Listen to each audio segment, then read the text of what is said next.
On a crisp and clear fall evening, we welcome you to historic Crocker Field in downtown Fitchburg, Massachusetts, as the Red Raiders of Fitchburg High School get ready to take on the Rangers of Westborough. I'm John Gugerty, joined, of course, by Dan Bullock. Dan, Fitchburg comes into this game with a record 0-5 on the season, and they face a very tough opponent. 2 years ago, the last time Westborough came here to Fitchburg, the Red Raiders were 0-5 and the Rangers were 0-5.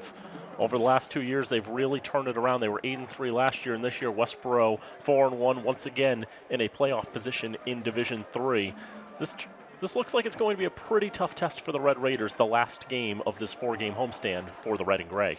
Speaking of 4 games, Westborough comes in riding a 4-game winning streak. They lost their season opener to Burlington back on Friday the 13th of September, but since then a 34-0 victory over Sharon, 24-6. They went to Tingsboro and were victorious. They hung 50 on Shepherd Hill, and last Thursday, October 10th, it was 35-7 over Neshoba. So in addition to being 4-1 on the season, Dan, Westborough has a couple more days of rest. Indeed, and they've been a very strong team this year. It's led by their senior quarterback, Andrew Pashota. He was 15 for 22 for 229 yards and 4 scores 8 days ago down in Bolton. Braid Chapman had 7 catches for 129 yards. He had a pair of touchdowns. And Maluk Niutu had a rushing touchdown and receiving touchdown. We've been told that Niutu has been... Maluk Niutu has been scratched for tonight's contest, which is going to make things just a little more challenging for Westborough. A number of Rangers are scratched. We were able to talk with a couple of members of the Ranger coaching staff before the game. We always appreciate the time we get to spend with those coaches. We can tell you that Westborough will be without the services today of Josh Beaulieu, no William Cormier. We saw Dan Quee in street clothes on the sideline, so there will be no participation from him tonight. But the big loss, as you said, is Maluk Niutu. 42 carries on the season, almost 200 yards. And, almost 200 yards this deep into the season isn't that many, Dan. He is Westborough's leading rusher. He is, because Westborough is a very pass-heavy team. Andrew Pashota, 66 for 100, 889 yards and 12 touchdowns through the air this season. He's been a very, very solid senior quarterback for the Red and Blue. And for Westborough, they're trying to continue their strong pace. They're going to have a bit of a stretch of schedule where they're not going to be facing the strongest of teams in terms of power rating points. They've got Fitchburg tonight. They have a 1-4 Groton Dunstable team next week, and they finish with a 2-3 Marlborough team. They're going to be hoping not only they get the best performance possible tonight, but they're also going to be hoping that Groton Dunstable and Marlborough can pick up some wins over the next couple of weeks. Yeah, the schedule strength is a little lacking for Westborough, but hey, what would be great for that strength of schedule? If Fitchburg was to pick up a win tonight. I don't think Westborough would be happy with that, but Fitchburg would be fine with it. Yep, it would definitely boost Fitchburg's schedule strength a little bit. And, for whatever playoff hopes may be, you have to get 3 wins to get into the playoffs. The Raiders have 3 games left in their regular season. So with no wins right now, simple math will tell you they do need to win the last 3 to have any shot whatsoever. But you're saying there's a chance, is what I'm hearing. There is a chance. Okay. But any chance of getting into the playoffs will, of course, be 0 if they lose tonight or if they lose any of their final 2 games against Neshoba or Doherty. And, of course, in addition to the important game tonight against Westborough, it is senior night here at historic Crocker Field. As, again, I'm John Gugerty, joined by Dan Bullock. It is one of the most one of our favorite days here at Crocker Field. Any chance we get to honor the outgoing seniors, not only on the team, but the senior cheerleaders will be recognized, senior band members as well. So senior night, always one of our favorite nights here at Crocker Field. Absolutely, a night to celebrate those who have given so much to this program. And only a handful of seniors this year. It's a relatively young squad. We've spent most of the season, in fact, Dan, talking about how this is a very young Fitchburg High School squad. But for these graduating seniors, they've had a pretty rough go of it. But the ones who have stuck around and the ones who are on the Red Raider team now definitely deserve to be recognized. Absolutely. For getting through all of this, you absolutely deserve the rewards that come with Senior Day. Those graduating seniors for the Red Raiders include Alan Hall, Luis Santos, Lionel Ginley will be recognized as well, Maximo Brogna, Miles Choate, Isaiah Solomon, you call his name, feels like half a dozen times a game at least on the defensive side of the ball. And Ali Coheel, we can't forget him. Absolutely not. He's been a potent member of the Red Raider backfield. whether it's taking the ball himself or lead blocking for Jerome Best. Yeah, for quite a while he's been a big contributor. And, a lot of these players have been contributing to the program in some form or another over the last few years. And so for tonight, we get to honor them. We also will be seeing ceremonies for the cheerleaders and for the band as well. Yep. Seniors of all stripes will be recognized here at historic Crocker Field, but of course there is the football game to be played. Folks, if you are in Fitchburg, we absolutely encourage you to come on down to the corner of Circle and Broad. Plenty of good seats still available. It is a bit of a chilly night, so bring a jacket, that sort of thing. Watch the Mets as they blow out the Dodgers, or listen to the Mets rather, from the seats here at Crocker Field. You can do that. I'm experimenting with becoming an obnoxious Mets fan. I don't know how it's going to work for me, but I'll try it on. And here are all the different ways that you can watch FATV. And if you're already using one of them, you can find more ways to watch FATV. Some ways you may have never known about. Go to fatv.org/watch-FATV.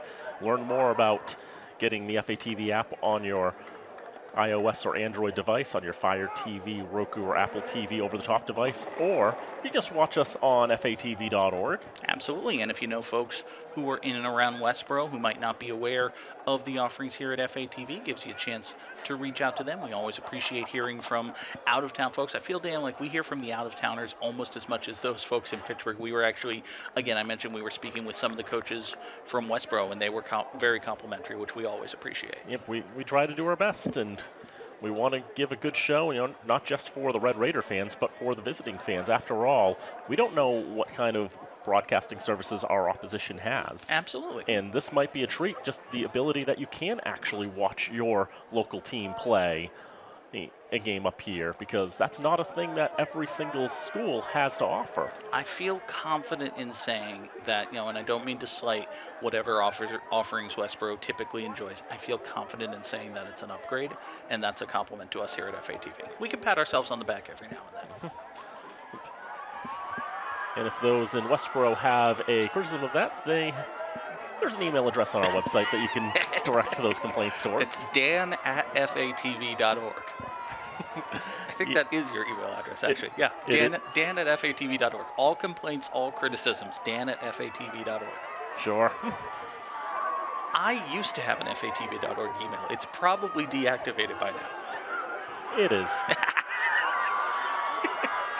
The Red Raiders are coming out from the clubhouse as the light show welcomes them.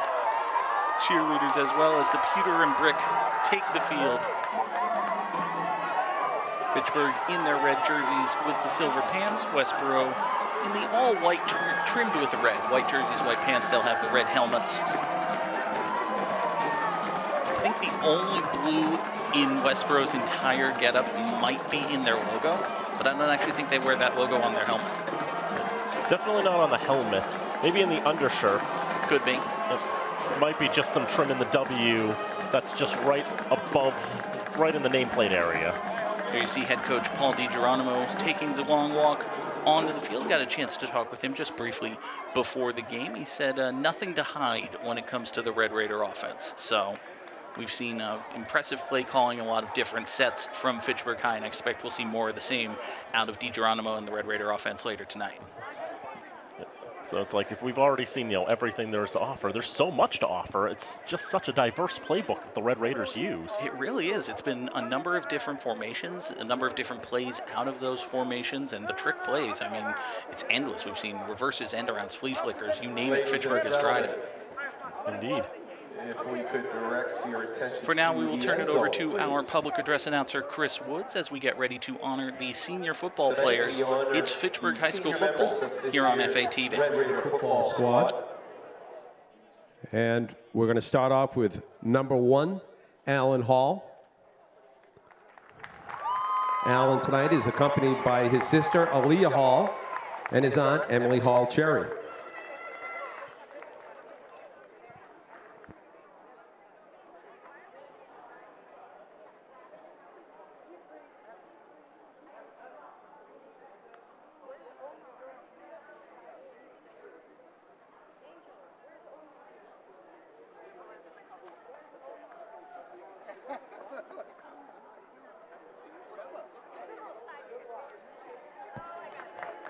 Next up is number 7, Captain Luis Santos. With him tonight is his mom, Amy Santos, and his sister, Jasmine Santos.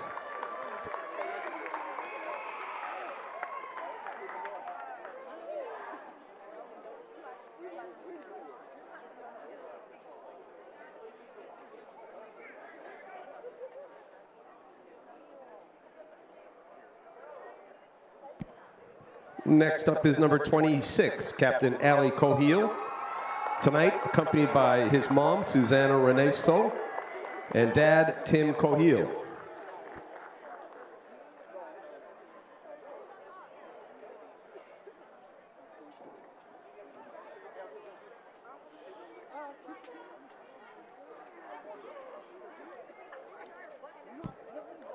Next up, number 29, Lionel Ginlays. Attended tonight by his mom, Wendy Fenty, and his sister, Leah Ginlays.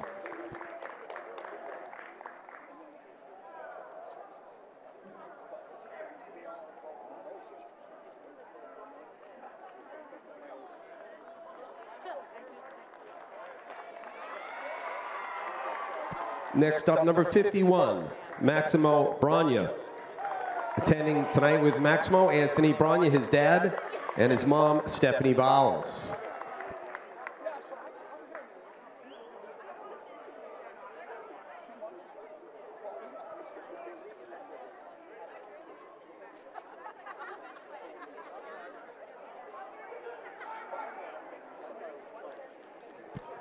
Next up, number 56, Miles Cho. Attending tonight is his mom, Nabia Cho.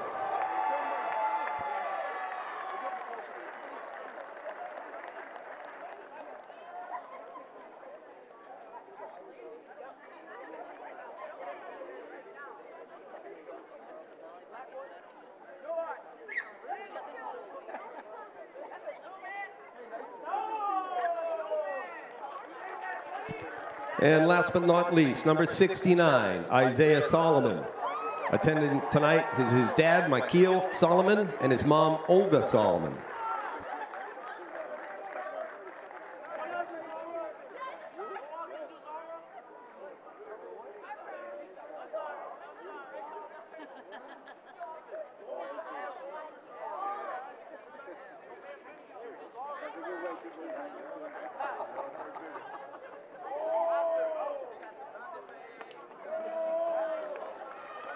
Let's hear it for this year's seniors.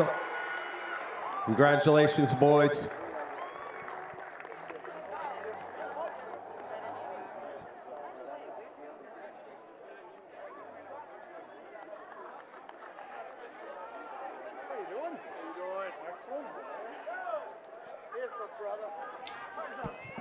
Thank you, Seniors ladies being and gentlemen, honored for that here piece. at historic Crocker Field. Again, I'm John Gogarty, joined by Dan Bullock. It's Fitchburg High School football here on FATV. The Raiders get ready to take on the Rangers of Westborough. But again, Dan, Senior Day, I'm not going to say it doesn't matter how good the team is, but it's a bit of a chance to recognize the seniors who have contributed to the Red Raiders. Record be darned. I mean, yes, there's so much work that goes into being a varsity football player, or any form of football player. I know I wasn't a football player when I Same. was. It's like, I kept getting talked out of playing for Monty Tech is what happened. I was told, a couple of years afterwards, I was told by a former player that I absolutely should have played, especially because I would have been one of the biggest players on the team at 6'1", 230 at the time. See, Monty Tech, we don't really have large people there. No. But you digress. But I do digress, though. There's a lot of work that goes into being a student athlete.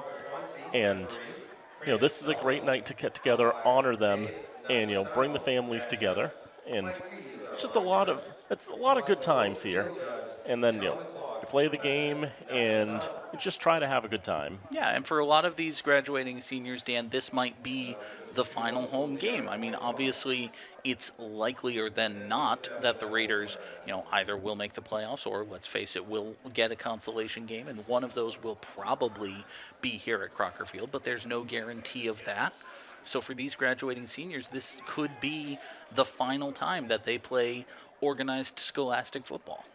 Yes, here at Crocker Field. Absolutely. And, they've also gotten to see the evolution of this field too, because they got to play on it last year when it was still grass in the years before, and now they have stuck it out long enough that they get to see this brand new field and get to see this facility really in its brightest of times. Yeah, we've seen, over these past few weeks, these 4 consecutive home games for the Raiders. It really has been a treat for us to see not just the new surface, but obviously, like, for me, Dan, every week when I make the drive up from Springfield, I am impressed. Like, there's something new going on here. Some new improvement has been made, and that's going to continue for the weeks and months and years even to come.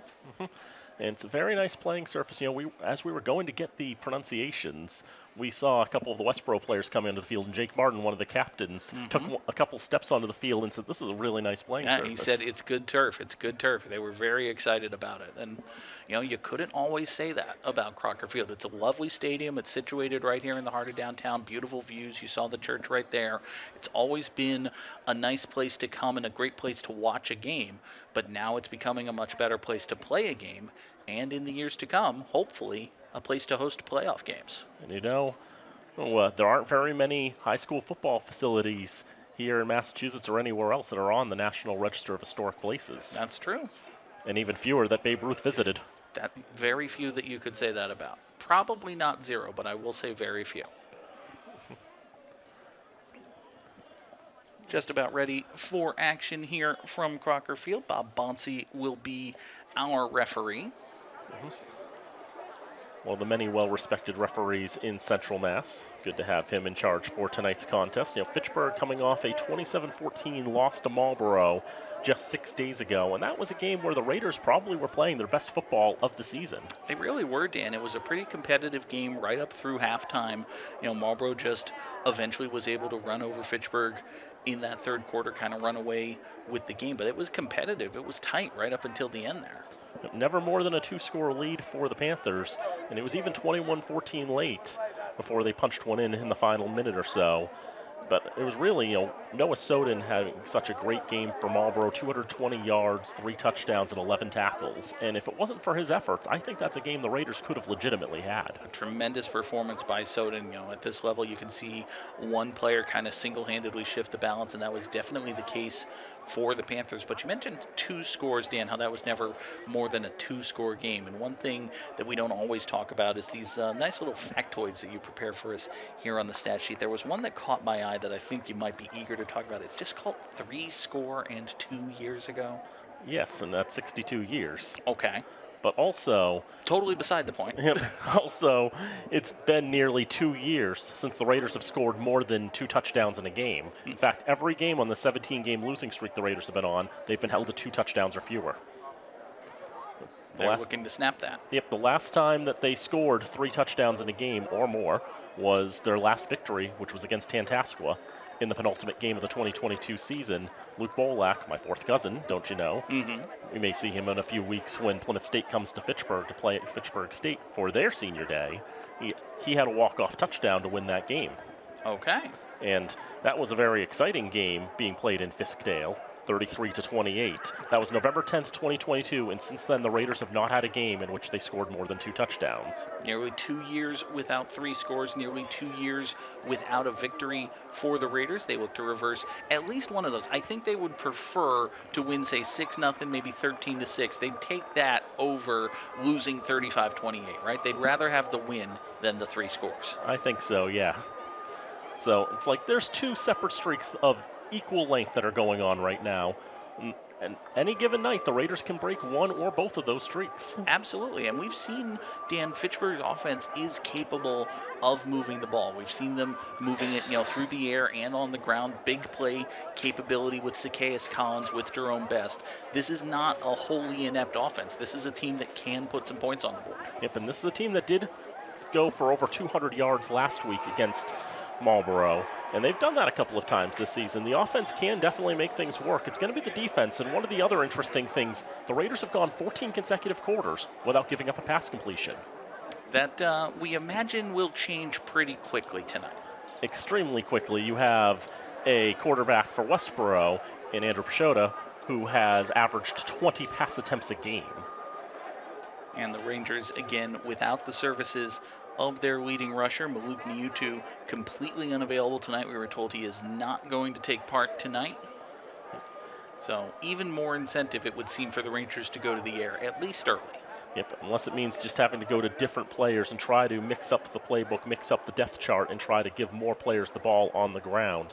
I did talk about it briefly earlier. When these two teams played here at Crocker Field 2 years ago, both teams were 0-5 coming to the game, but it's been very impressive to see Joe Beveridge's side really turn it around over the last couple of years. I think they had a relatively young roster in 2022, but that roster started to bloom, and now it's really going at full force. And that's something that the Raiders could aspire to in future. Perhaps maybe in a couple of years, they might be in that same role. Yeah, that's kind of the beauty and the curse, if you will, of scholastic sports, particularly at a level like this. You go through these cycles where you have a roster of kids that are coming up and you're like, hey, these kids are really talented, and then they're good and they have good years and your team does well for a number of seasons, but then, they're juniors, they're seniors, they graduate, they move on. You have to constantly, it's, the constant churn. And again, at this level in this region, it can be a little bit of a little variable, is what I was trying to say. You never quite know. And obviously, you can go out and recruit. You can find the best athletes within your school, try to get them on your teams. But you have to face facts at a certain point. This is a very young Fitchburg team right now. Sophomore quarterback, sophomore primary ball carrier at running back. You're trying to develop and build that program for next year, the year after. So we mentioned 7 seniors. It was a very small senior night this year. Next year's expected to be just as small, only 8 juniors on the roster right now. Compare that with 16 sophomores, 17 freshmen. This is it's a team you would hope at least on the come up for Fitchburg. Yep, I know Westborough, they had 20 sophomores 2 years ago. Those 20 sophomores have turned into 16 seniors, and they do have a lot of great contributors. We mentioned Andrew Pashota with nearly 900 passing yards and 12 scores on the season. They've got a number of senior captains who've been very good. Sam Wickline, who's got 40 tackles out of the defensive back position. And we mentioned Jake Martin, who's got 33 tackles and 3 sacks on the campaign. Thomas Cashman has caught nearly 200 yards worth of passes. He plays as a tight end. And Ben Friedberg, 33 tackles as well on the defensive side. They've got a lot of standout players on this team. Eric Last, he's got 28 tackles. Kemi Montanez, he's got 19. That's another senior. I mean, in an extent, and they've got a tremendous kicker in Arian Batea, who's 20 for 21 in extra points, has kicked a 33-yard field goal this year. They've got a very solid team. This is a team that's been built for, last year and this year. This Westborough team has been quite strong. They're one of the stronger sides we've seen in recent years out of Westborough at the very least. I know they were in a bit of a down cycle before they beat Fitchburg last year 43-6. They had lost 4 straight games in this sort of rivalry.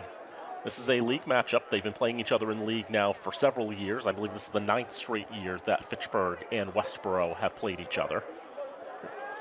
The funny part is, one of my early memories of watching the Raiders in this rivalry with Westborough was seeing Westborough winning games that effectively knocked the Raiders out of the playoff contention.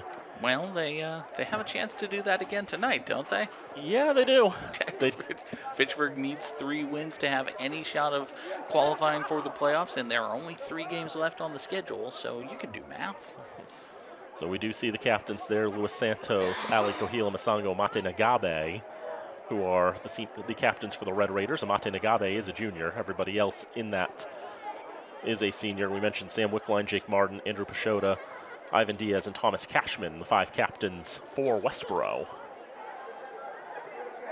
Bob Bonsi is our referee again, giving instructions to the teams.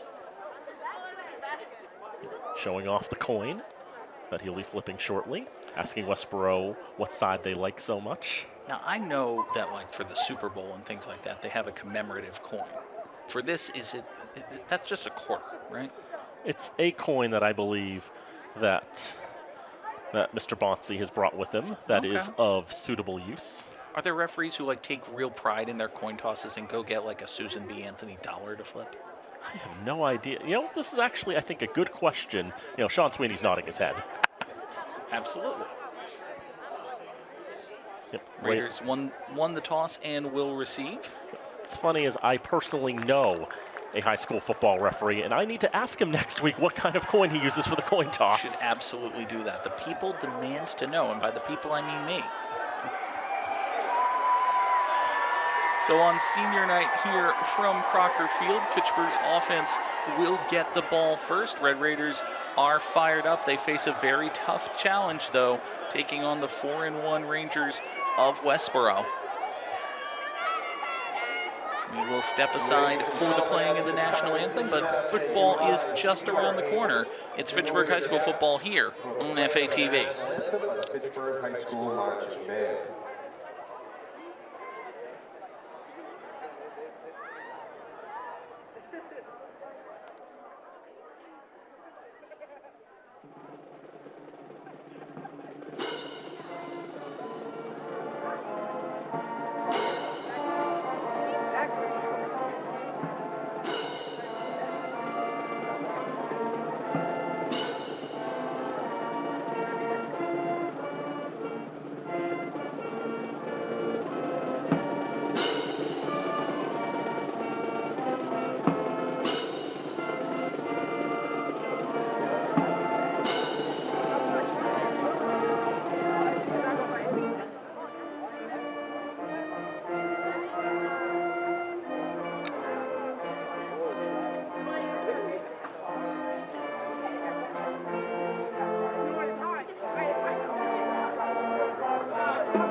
Fitchburg High School football here on FATV. I'm John Gugerney, joined as always by Dan Bullock, and the Raider offense will get the field first. They won the toss and elected to receive. Indeed. Now, I do wonder how this Westborough defense, what are they better at? Are they better at run defense? Are they better at pass defense? What are the Raiders best served to do offensively in this contest? We know they have the ability to move the football, but what's more effective for them? Running the ball, trying to pound it through, or trying to throw through the air? We know they've got options through the air as well.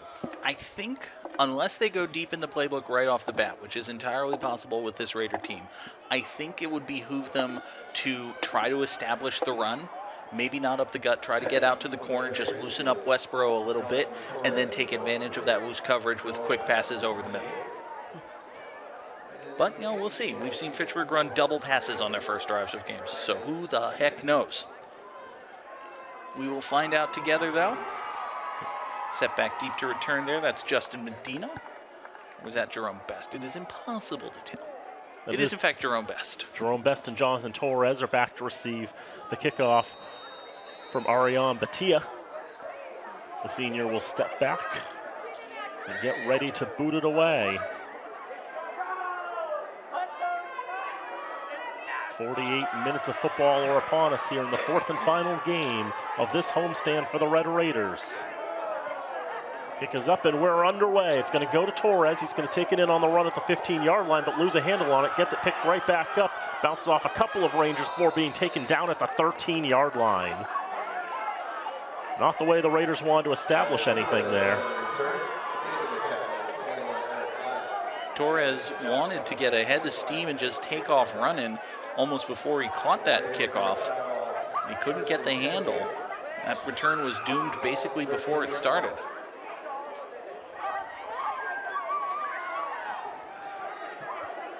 Definitely not what the Raiders were hoping for there. Just maybe I think Batia knew at least to try to kick it in the direction of Torres, because Jerome Best has done very well on the runbacks this season. Raiders will start on their own 13-yard line. First down, it goes to Jerome Best, who gets wrapped up, and he's going to be thrown down around the 5-yard line. Jake Martin breaks into the backfield. Also there, Liam LaJoy. And already a big loss of yardage on first down. Martin comes pretty much unblocked. Best tries to give a little stutter step and get around with him, but there's absolutely nothing he can do. We talked to Dan about how Martin was enthused about the turf when he got on the field. he shows that he's ready for it today. Takes it all the way down to the 5-yard line. It was an 8-yard loss on first down.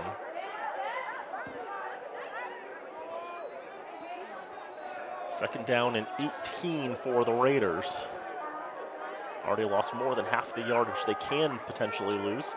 It's going to be play action, the fake handoff to Justin Medina, and a run to the right side by Zacchaeus Collins. It's a good run on second down to get all those yards back. LaJoy with the tackle at the 14. Going to be interesting, Dan, to see how mobile and how athletic Zacchaeus Collins is today. It was just 6 days ago when the Raiders took on the Panthers of Marlborough. Zacchaeus Collins got beat up pretty good in that game. He was hobbling by the end of it. So not the usual amount of recovery time, a little bit less than that for him in a particularly brutal game from which to recover.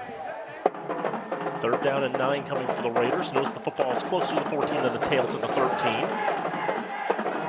Raiders will come up to the line. They've got 2 receivers out to the left. 7 on the line. They try to go to Best, who tries to find a hole at the 15, still moving forward. He's going to be wrapped up around the 18-yard line. Sam Wickline there, as well as Yassine Abdel-Salan. And that's going to force a 3 and out.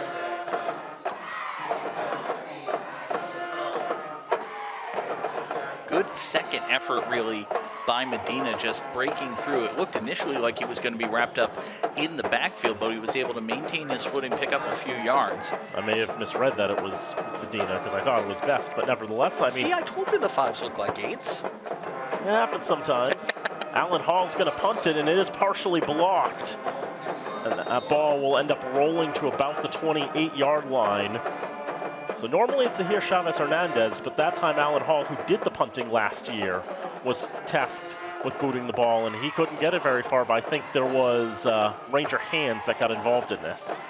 It's the second play out of 4 where the Raiders just haven't gotten a body on Jake Martin. He came in completely unblocked. And Dan, I do see Zahir Chavez Hernandez on the sideline. If you take a look, he's 3rd from the right, and one thing you'll notice is he's wearing a jersey. He's also wearing a hoodie and sweatpants. So I don't think the Raiders have the services of their primary kicker tonight. That's going to make things a lot more challenging. That was a 7-yard punt.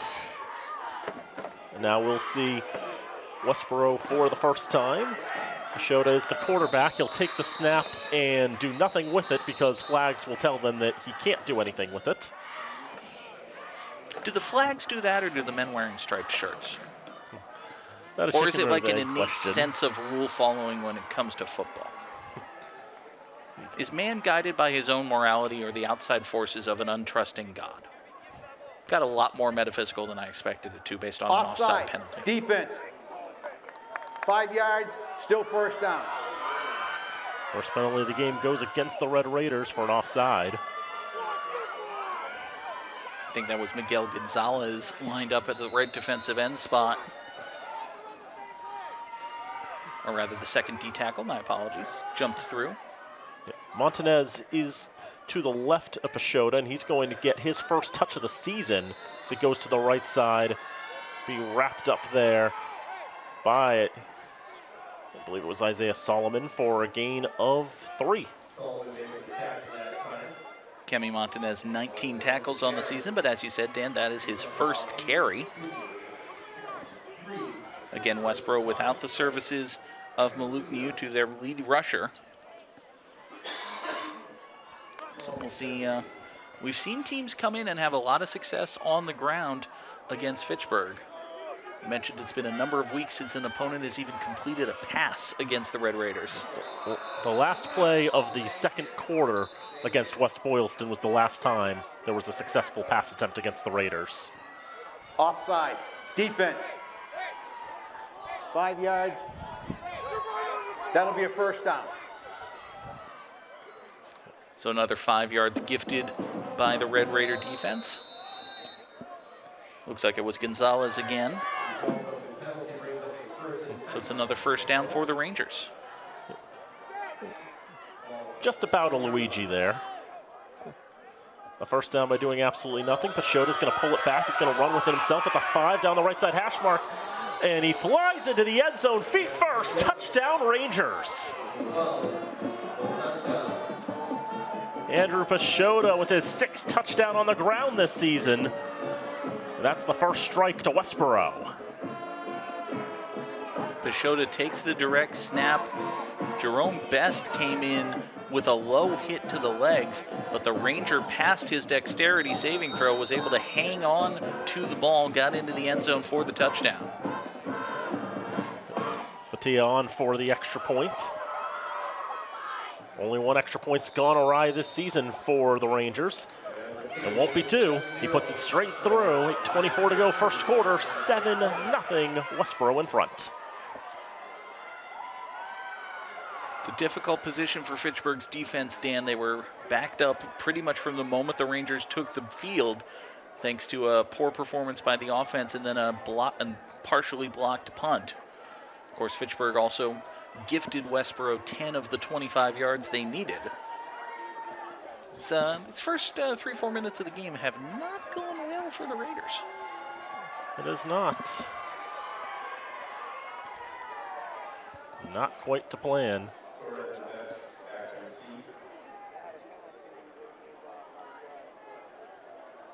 I don't really have anything else to add there. Just try it again. One thing to note, the Raiders have changed the positioning of Best and Torres. Best had been on the other side, on the near side, but you see him there. He's lined up on the far side. You mentioned that Westborough likely will try to kick away from him. Raiders have positioned him to where it might be a little harder to do that. So let's see if Ariane Batia notices. He does. He does. It bounces, it touches the hands of Torres. He picks it up at the 1-yard line, has to run it back here, and he's going to make it at least to the 8-yard line. He slaps his hands into the turf in frustration, and a flag flies as well. I think those two facts are related, Dan. See Torres visibly infuriated with himself, pounding the field turf, sprint turf, my apologies, pounding the turf as he comes off the field. It's the 2 kickoffs for him today, both of which have gone through his hands. And he might get an unsportsmanlike on top of it. Personal foul, face mask. Defense, 15 yards, first down. Never mind, it's 15 yards gifted by the Rangers. Yep. Hands into the turf in frustration might have been the frustration being yanked down by the face mask. See, I tied it in. There you go.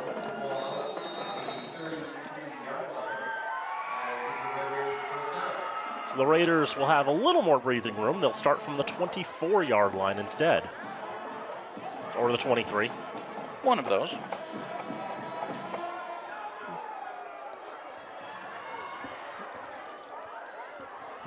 So first down, handoff won't come there, and it'll be a keeper to the right. Cashman will get in on the tackle there for about 3-yard gain on first down.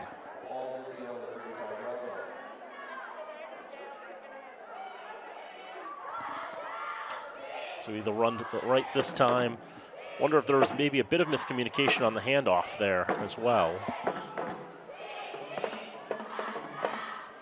Well, we'll be on the 26-yard line. Still able to pick up a few yards.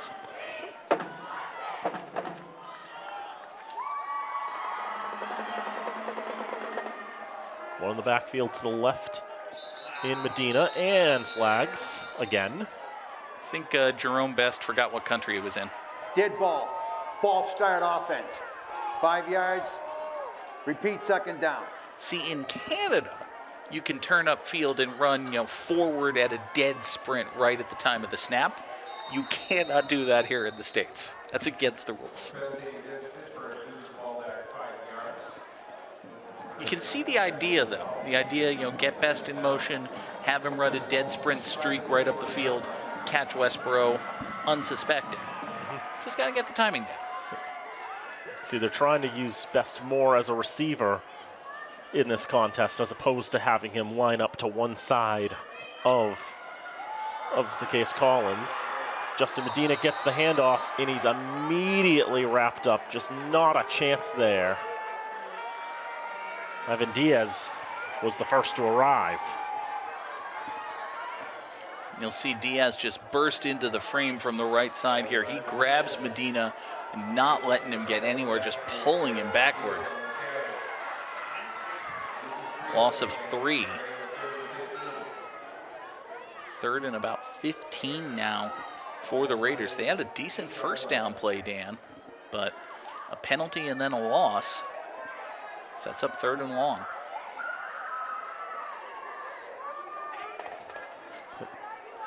Now, bad exchange there.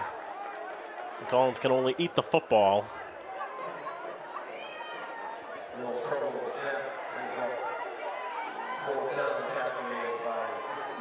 Well, we mentioned, Dan, at the top of this game that it was going to be tough for Fitchburg taking on a very strong opponent in Westborough. The Raiders are, they probably don't need to make it easier for Westborough, but they seem to have made that their mission on these first two possessions. I think I just lost 10 yards somewhere. That kick goes to the 47-yard line. Chapman shakes off one player, going to the left, staying on his feet. Ray Chapman with a good run back for the Rangers. That time Hall was able to get the punt away, but a very good return by Chapman. Westborough will start second time today, Dan, with the ball not only inside Fitchburg territory, but inside the 30. And while they change possession, we want to thank the underwriters who make this game possible here on FATV. Fitchburg Access Television's remote productions are brought to you in part by Rollstone Bank and Trust, Acme Carpet One, All One Credit Union, The Sentinel and Enterprise, Minuteman Press, and Unitil. Pashota wants to throw on first down, actually running out of time in the pocket and has to scramble out to the left side, and he goes out of bounds around the 25. There's also a flag on the play. Holding. Offense. 10-yard penalty. Repeat first down. 75. Daviel Insel guilty of the hold. It'll back the Rangers up 10 yards.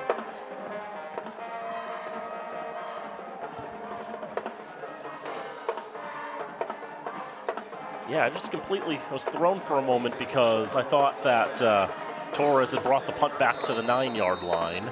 And then there was a 15-yard penalty, and it took me 3 plays to realize that the original line of scrimmage on that drive was the 34. That'll do it. So we either got it 10 yards farther than I thought, or they marked off 25 yards on the penalty. One of those. I was very confused for a little while. I think I got it straightened out. And there's a bit of trouble there, and now it's just a late pitch off because that's the best they could do. It's going to be still pretty decent. The pitch off goes to the right, finds Ryan Ferrecchia, who gets his first carry of the season. The sophomore gets about 3 or 4 yards. It was Dylan Fisher, the ball carrier, actually. Yep, because I said 6 and it's 5. That's all right. Stuff happens. Yep. Ferrecchia was actually in the backfield, too. He just took the ball in a different direction. Brashada that time under a lot of pressure, just kind of almost a basketball-style pass, Dan, just kind of thrust it into the arms of Dylan Fisher. Fisher picks up those yards. He has 11 carries for 33 on the season. He picked up about 3 yards there, too. Second down, roll out to the left. There's a pass that is well out of the reach of Fisher and incomplete. Nearest person to it was Paul DiGeronimo. I don't think coaches can officially get credit for receptions, can they? That doesn't seem like a stat they would track. I'd have to put a number in there, and then they would claim that if he made the catch, he's going to want yards. Mm-hmm. It's a whole thing. Probably good that he just, dropped that. Yeah, that ball, they were looking for Fisher there on the left side, and although he had a bit of open space, that ball was well over his head. Third down, about 17 to go. On the 34-yard line, have to get to the 17 for a first down. Pashota's going to fire again to the left side, looks for Cashman. He's got the catch! Inside the 10 10-yard line, and the Raiders' 14-quarter streak of not conceding a pass has come to an end. I knew it wouldn't last the first quarter. You were right. Bit of a surprise it lasted the first drive. Good job here by Pashana. Feels the pressure coming from his right, just steps into the throw, delivers it to the left side. Able to hit Cashman in space, sets up 1st and goal after a 26-yard catch. Spot it down on the left side, hash marks 8-yard line. And most of the D-line jumped there for the Raiders. I didn't know that offsides was a contagious condition, but I think it's catching. Offside, defense, half the distance, still 1st down. Dan, I don't believe, correct me if I'm wrong here, I don't believe there has been a possession of a phase of the ball, either like a kickoff return or an offensive drive or a defensive drive, that sort of thing. I don't believe Fitchburg has had one of those where they have not basically handed the game to Westborough yet tonight. Between muffed kicks, fumbles, penalties, Fitchburg is taking a Tommy gun to their toes right now. It's not going as well as they would like it to. There's the handoff up the middle and diving into the end zone for a touchdown, Kemi Martinez. The senior running back gets his first score of the season.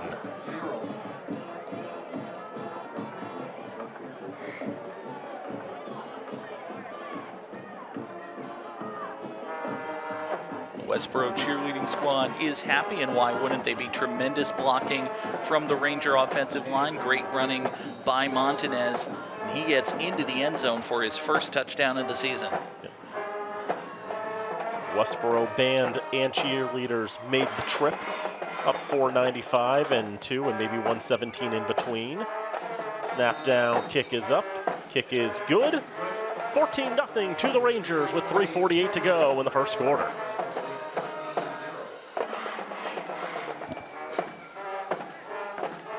I think the Fitchburg band and cheerleaders might have taken it personally that Westborough brought theirs.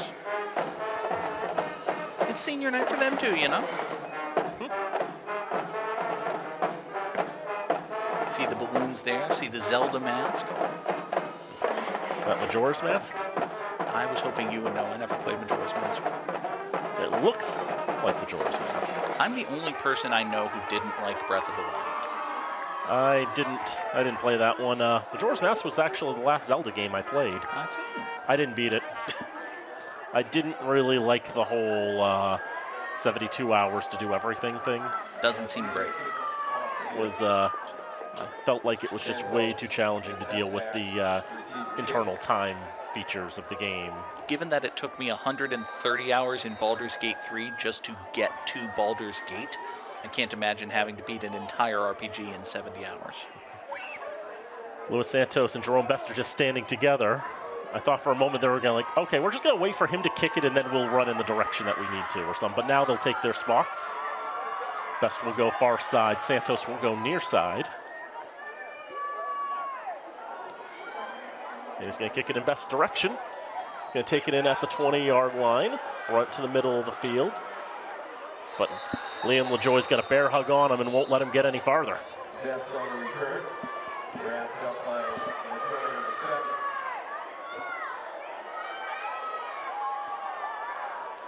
So even without a muff on the kickoff return, really not much Best can do with this run back, Dan. You see he's running perpendicular to the field. He's not really going upfield. He caught that ball at the 21. Forward progress was stopped at about the 23. I kind of wonder the way he was running upfield if he was maybe considering trying to lateral it to Santos. Could have been. And then Santos didn't go in that direction, so there was nothing he could do. He could only just run it there, and Best starts to the right of Collins, then moves in motion to the right side. Throw to the left is going to be caught. Jonathan Torres has the catch. He's at the 30-yard line. He'll be taken down there. 7-yard gain on first down. One thing I've noticed, Dan, Westborough is playing very loose coverage, particularly on Best. You mentioned the Raiders were splitting him out wide, trying to use him as a receiver. He hasn't really been targeted yet. This time Collins under pressure, but he's able to find Torres on the far side. Good job by Torres to spin back toward the field, pick up some extra yardage after the catch. 3 minutes to go in the first quarter of play. 2 scores already for the Rangers. Raiders had an empty right side, and they are going to do the same thing. Start with the emptiness, go with Best on to the right, and then he moves over to the right side. But Collins, under pressure in the pocket, just tries to go forward, but gets wrestled down. This time Collins takes a 3-step drop. He sets up, he's looking to the near side for Best. By the time he's ready to get rid of the ball, Best is covered. I almost think, Dan, it would be better for Fitchburg to just snap and throw. They've got such loose coverage on Best. You might be able to get him one-on-one with a corner, try to get him the ball in space, see if he can make something happen. Mikey Montalvo will have his 2nd sack of the season, make it 3rd and 8. See Westborough going with the pink accessories. His Pinktober rolls on. This moves a little bit on the line. There's a quick throw looking for Chris Rivera. Had to bend down to try to get that one and couldn't pick it up off the ground. Pass goes incomplete. Collins had to throw that one around an on-rushing Jake Martin as well. Coming from that outside linebacker spot. Finally is pushed out of the way by Miguel Gonzalez, but not before he's gotten in Collins' face, forced him to adjust his throw. The adjustment sent it right into the turf. I know Rivera had missed the last game and possibly the game before that, so it's good to at least see him back out on the field and playing. Alan Hall set to punt it away. Bit of a low snap, and now he's got to just try to run with it out to the far side. Maybe try to rugby punt it if he could, but in the end, Liam LaJoy catches him before he can get back to the line of scrimmage, and it'll turn into a turnover on downs. So Westborough's punt rush has got to be very, very pleased with themselves. They partially blocked the first one this time, thanks in part to a bad snap, but in addition, great rush. Hall's never able to get this kick away. 3rd time in a row, Dan, that Westborough has started their drive inside the 30. I think the very first game of the season against North Middlesex, the Patriots were able to do that a few times, but that was due to fumbles. These have just been issues on the handoff. On first down, a run to the left side. That time it was Ferrecchia. Gets a solid gain on first down. And I think, Dan, correct me if I'm wrong about this, has every play in this game started from inside Fitchburg's 30? Inside Fitchburg's 40, I could give you. It would have been 30, I think, if that penalty, if my eyes were telling me the truth that one time. That's true. That's a fair point. Ferrecchia got it to the 16-yard line. So here's 2nd down and 5. Ferrecchia remains to the left of Pashota. Throw up to the left side, the run by Ferrecchia. Miguel Gonzalez got some grasp of Ferrecchia's ankles. A couple other Raiders come in to complete the tackle. Tremendous block by Ivan Diaz as well. Almost a trap. He came from that left guard, but was rolling out to his right, building up a head of steam, setting the block that allowed Ferrecchia to hit the hole. 4-yard gain on 2nd down. Bring it to the 12-yard line. Probably one more play in this first quarter. 3rd down and 1 for the Rangers. Move a man in motion. Bring Justin McCafferty to the right side of the line. 6 seconds on the clock. We'll snap it. Schroeder will take it himself. He's inside the 10-yard line. He's got enough for a first down. Westborough finishes this first quarter with only a shade over 60 yards of offense, but that's all they need for a 14-0 lead at 1 quarter time. When you're starting every drive inside the opposing team's 30, you're not going to get very many yards, but you are going to get plenty of points. Westborough 2 out of 2 on their first 2 drives, looking to make it 3 out of 3 here. They'll take the long walk all the way down to the other side of the field.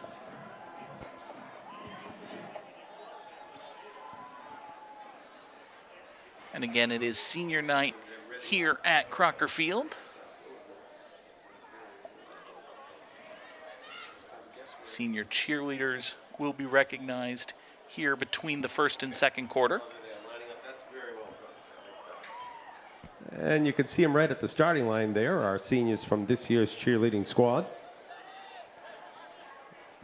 And we're going to start off with Thea Awood.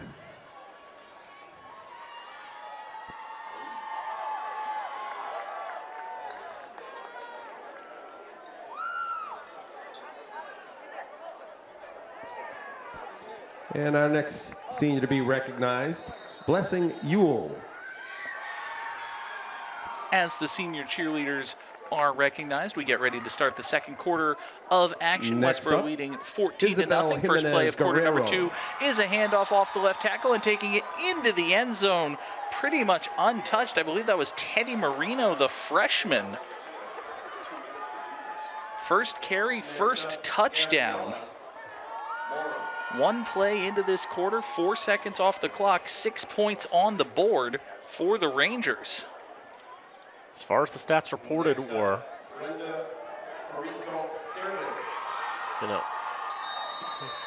Marino hadn't had a touch of the ball till tonight. His first career touch is a touchdown. Batia on to attempt the extra point. Good snap, good hold. Kick is up. And the kick is good. 21-0 in favor of Westborough. Celebrations and recognition off the field for the senior cheerleaders, and very well deserved for them. But on the field, Dan, it has gone pretty much as poorly as it could have for Fitchburg here in these first 12 minutes and 4 seconds. In this first 12 minutes and 4 seconds, there have been 70 yards of offense in this game. Something tells me that it feels like, I know this isn't the case, it feels like more than all of those 70 yards are from Westborough. Almost all. It's 69 out of 70. That's not nice if you're a Red Raider fan. Not at all.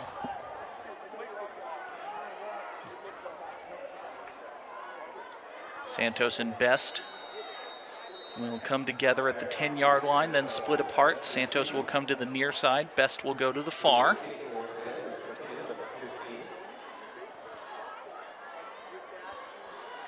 Batia had been trying to kick it in the direction of Torres. After a couple of muffs by him, Santos replaced him, and now they're kicked toward Best. Best takes it in at the 9-yard line, cuts up field. He gets across the 20 and is spun down at about the 24-yard line. Credit Ryan Ferrecchia, one of many Rangers, in on the hit.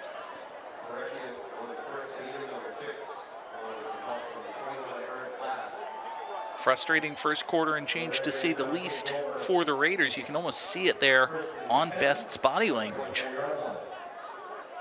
Like, man, I just got whacked. Now we got to go on offense again. Hopefully this is going to go better this time. Westborough does only have 4 first downs in this contest, and yes, the entire game has taken place. Yep, this whole right side of the field has seen no action until now. Raiders will go empty backfield. 3 receivers to the near side.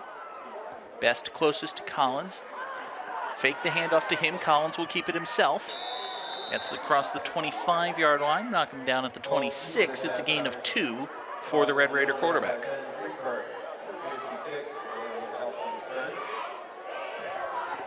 And already, Dan, you can see Zacchaeus Collins just a little ginger as he heads to the sidelines. Again, only 6 days since Fitchburg's last game, this past Saturday losing to Marlborough. Zacchaeus Collins took a Took a pretty strong beating in that one. He's limping in much the same way at the end of that game as he is coming back into the huddle here. He's got Best to his right here on second down. And it is Jerome Best, the ball carrier. Try to turn the corner on the far side, near side rather, but great containment by Brady Chapman.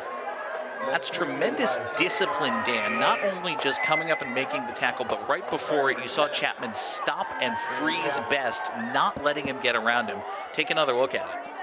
Since there wasn't too much in terms of personnel out to this left side flank, Best was just trying to get out there, but Brady Chapman runs in from the safety position, and it just ends up wrapping him up, taking him down for a loss of 3 yards. 3rd and 10 coming. It's excellent work by Chapman. The most important job for him there, even more than making the tackle, is keeping contained. Once he had Best contained, then he was able to go in and make the hit. Now 3rd down and 10. Raiders will line up with Medina in the backfield. He goes in motion. Tried to set up his bubble screen over the middle. Pass is incomplete. Ali Coheal was the closest eligible Raider to it. That time, Dan, the Raiders invited the pressure, but there was a lot of it. It was. You can see 3 different Rangers in the backfield as he's letting go of the ball. Watching the replay, Collins was under pressure, but he had the opportunity to take another breath, wait another second before getting rid of that ball. He's been under pressure a lot today. You have to wonder if maybe he just got a little anxious there. Alan Hall's kick is away, taken in at the 44-yard line. This is Avante Walker on the return, and Walker is across the 10, 5. Touchdown, Westborough. Incredible return by Zavante Walker. A 44-yard punt return for the sophomore. Seawalker takes this in pretty much on the run. He's just weaving through tackles, Dan. And seeing some of the younger players here for Westborough really turning it on, especially in this second quarter of play. We saw the touchdown from Teddy Marino, the freshman. Now the sophomore, Zavante Walker, with his first touchdown of the season. It's the second punt return touchdown of the season for Westborough. Good snap, good hold, good kick. 28-0 is the score. Westborough's offense has had the ball 3 times, and they have 4 touchdowns because of the punt return by Zavante Walker. Yeah, before that Raider drive, the offense, it was 69-1, and now after that Ranger touchdown, it's still 69-1. It's really hard to get 4 touchdowns with only 69 yards of offense. It's difficult. It's quite the trick. You see there, Zavante Walker doing his part. Came in, Dan, with just 1 catch and 4 tackles on the season. I mentioned Westborough getting some of the younger players in. This is a Ranger squad that was missing a number of players to injury. We've hit a couple of times on the fact that Maluk Niutu is unavailable. They're also missing Jordan Reyes Arriaga. We mentioned Dan Quee not playing, Noah Mele as well.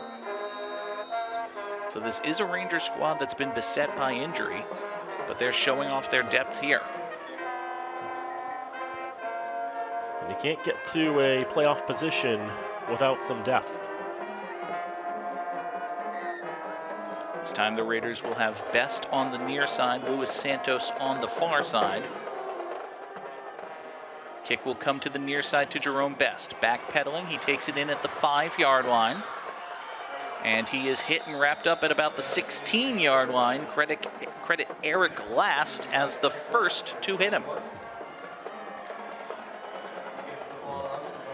Best tackled by Last. What wonderful last names. Now Jerome Best will head to the sideline just for a breather. He pretty much didn't get a chance to rest, Dan. It was, take a kickoff return, go on offense, maybe sit out 1 play on the punt. Oh wait, the punt got returned for a touchdown. Take a kickoff return. Now he will just head to the bench. Raider offense back out on the field. 1st and 10 for them at their own 16-yard. That's a disaster at the snap. Collins will just fall on it in the end zone, and that is a safety. Dan, other than an actual turnover, see, this is the thing. The Raiders have not turned the ball over. It's incredible to me. But that's right, isn't it? The Raiders have not turned the ball over, and yet Westborough has 69 total yards of offense and 30 points. That is correct. Only on downs have the Raiders turned the ball over. And that was just because of a botched punt. It's not like they even went for it and failed on 4th down.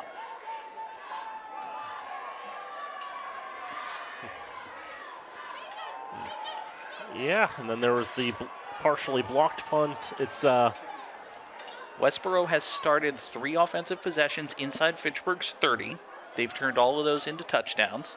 They've returned a punt for a touchdown, and now they've gotten a safety. I mean, it's all gone horribly wrong for the Raiders, and there's not much more of a way to put it.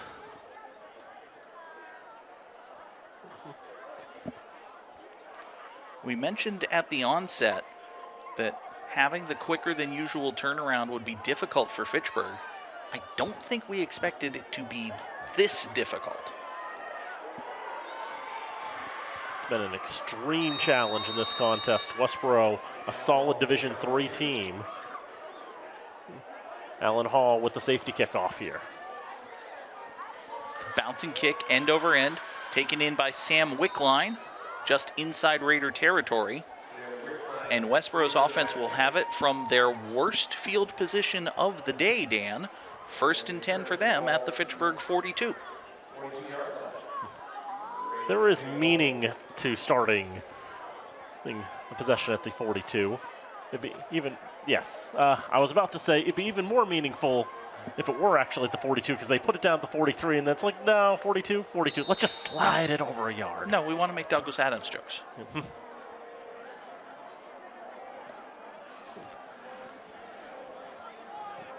If only I'd read the books. Same. Westborough 1st and 10 at the Fitchburg 42. Ball spotted on the near side hash mark. Pass out to the far side is complete. Bit of a low throw, but taken in well by Justin McCafferty. He gets to about the 35-yard line before he's brought down. I think Cassiano Pedroza was in on the hit for Fitchburg. There have been about 4 other Red Raiders. A lot of players involved. Just kind of flicked it out there, did Pashota. Pedroza was in there. You saw Ali Coheel lower a shoulder, deliver a hit. 2nd down and 3 after the 7-yard gain. Pashota pass to the near side is complete. Running out of 1 tackle. Finally speared down at the 20-yard line is Brady Chapman. Really well-designed play there. Get the ball to Chapman on the run. Get him running against the flow of the Raider defense. And there you see Zacchaeus Collins. Take another look at this play. Chapman takes the hit, takes the catch, and then the hit was actually Collins lowered his shoulder, lowered his throwing shoulder into the midsection. And there you see, that's Fitchburg's starting quarterback, Zacchaeus Collins. Really favoring that right shoulder. He's been one of the leading tacklers for the Raiders, 26 tackles and a team-high 14 solos. 2 in the backfield. Raiders show blitz. Here they come. Rush going backward, try to turn the corner to the far side. Gets across the line of scrimmage, not much more than that does Dylan Fisher, before Zacchaeus Collins and Allen Hall are able to run him out of bounds. Sango Amate Nagabe in there as well for the Raiders. Jaden Jones tried to catch him from behind. It was Amate Nagabe who was able to deliver the first hit. And again, Allen Hall was in there as well. A lot of names for these Raiders you call on both sides of the ball. It's true really at all levels of high school football, but particularly with a undersized, undermanned squad like the Raiders have. The best players have to do it both ways. Now 2nd down and 8 for Westborough. Man in motion, but it's a handoff up the middle. Kemi Montanez, the ball carrier. He runs into Amate Nagabe. Good positioning by the junior captain there, is able to wrap up Montanez for a gain of 3 yards. Montanez 3 carries for 10 yards in this contest, and he has a touchdown as well. That time they sent a man in motion. Montanez even took a counter step to the right. A good job by the Raider defense, including Masango Amate Nagabe. Didn't really fall for the counter action. They were able to wrap up the ball carrier. It'll be 3rd down and 5.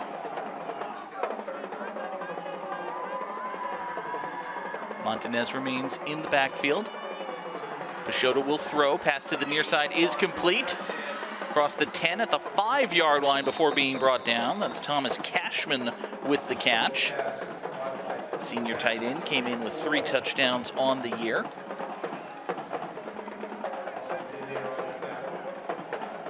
Had a big catch on 3rd down in the first quarter, did Cashman. He has another one here. He'll make it 1st and goal at the 5. And there again you see the play on which Zacchaeus Collins may have injured that right shoulder. Definitely something we'll keep an eye on when the Raiders come back out on offense. Just how much offense or how much passing can they get from their quarterback. 1st and goal from the 5. Try the outside, and getting into the end zone is Ryan Ferrecchia. A 5-yard touchdown run for number 6. 36-0 in favor of Westborough. Not even halfway through the 2nd quarter. 5th different Ranger to find the end zone, and Ferrecchia, keeping with the youth movement, he's a sophomore. He's able to stay on his feet, get into the end zone. No touches more tonight. He's got his 1st touchdown of the season as well. The Rangers all about sharing the wealth.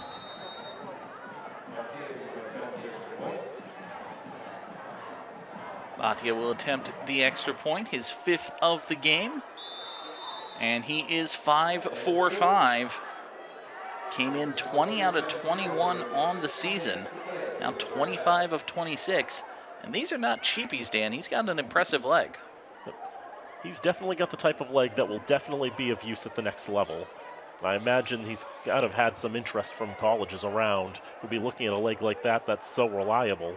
He's hit a 33-yard field goal this season as well. So after that last offensive drive we mentioned before, the safety, it was 69-1. The score is now, in terms of number of yards, it's 111 to -14. It's not good. The Raiders are averaging a loss of a yard per play. Can try to come up with a creative way to say this. No, I'll just say the same thing again. It's not good. It's not.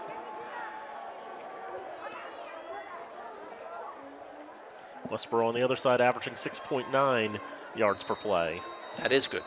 It is. One might even say that it's nice. It is. I mean, everything's been coming up Millhouse tonight for Westborough, I think. Jerome Best takes the kickoff in at his own 5-yard line.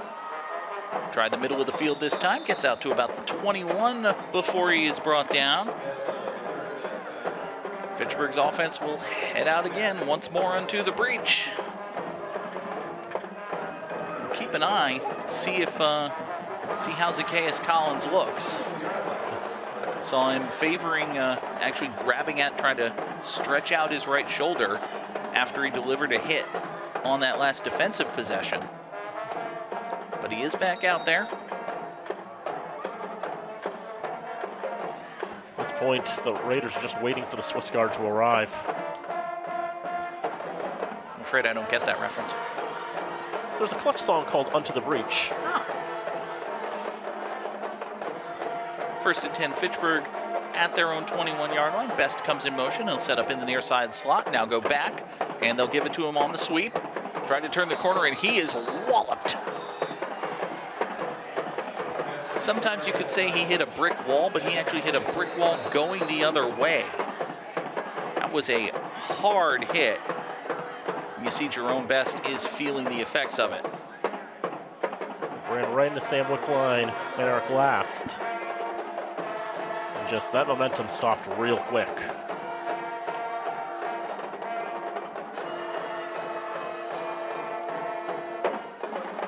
Best took that handoff. Again, coming from the near side slot. We'll take a look at it again. Takes the handoff, heading toward the far side. He's going full speed in one direction. Last and Wickline, I think it was Eric Last, who got the majority of the force into him. Sam Wickline was there as well. That is a very good sign that Jerome Best is able to get up under his own power. And with the score being the way it is, Dan, I would be very surprised if this isn't, I would be very surprised if Best is able and allowed to return to the game tonight. But obviously, Jerome Best, a huge part of this offense for Fitchburg. You hope he's okay. And definitely part of the thought there is save him for another battle. That being said, I don't know what the Raiders' depth chart is because Best is the second choice quarterback. So let's say if you go past Collins, who's next to take snaps? I would have guessed it probably would have been Zahir Chavez Hernandez, who's listed as a quarterback in addition to being the team's kicker and punter, but we already know he's out tonight too. Dan, you have listed every individual who has a QB on the Raiders roster. Play action fake. Collins will keep it himself on 2nd and 7. Gets across the 25 out to about the 27, maybe 28-yard line. We'll see exactly where they spot it. But it is not a great situation for the Red Raiders right now. Dan, Zacchaeus Collins, we've talked a bit about how he's been beaten up. Fitchburg's going to take a timeout here. Be their first of the half.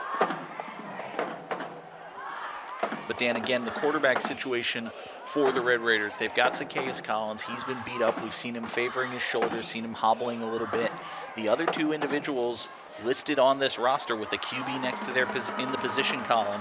One is Zahir Chavez Hernandez, who's the primary kicker and punter. He is not wearing football pads. He is not going to play tonight. The other is Jerome Best. We just saw him leave. He's currently sitting on the near sideline with his helmet off, being attended to by Alan Toomley. Now, I know a lot of the positions are suggestions and the like. And of course, the Raiders do have technically another quarterback, but they're not eligible to use him because that's Blake Doyle, who is an 8th grader. The Raiders have a mid-level exception to use 8th graders on their junior varsity roster. Here you see Alan Toomley speaking with Jerome Best.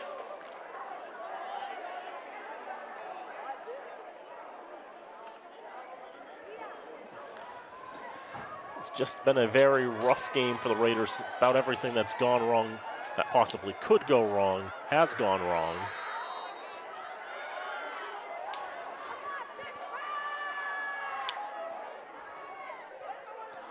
Now we see the Raiders and try here on 3rd and 5. Collins keeping himself, going to the near side, trying to get to the 30-yard line. Wickline's there to wrap him up. Just about a yard short of the line to gain. Give that to about the 31-yard line. A good run by Collins. Sam Wickline's been everywhere on this drive for Westborough, really stopping the Raiders' progress. Tremendous work by Wickline. Came in today averaging 8 tackles a game. Seems like he already got 3 of them on this one drive. Alan Hall will kick it away once again. Able to get this one away. It's a short kick, though. Goes toward the sideline, taken in on the bounce.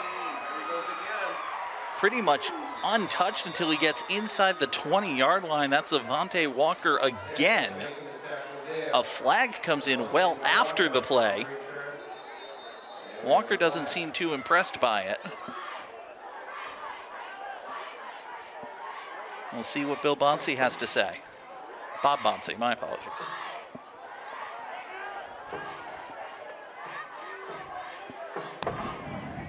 Dead ball, unsportsmanlike conduct on the white, 15-yard penalty, first down. So Westborough guilty of unsportsmanlike conduct.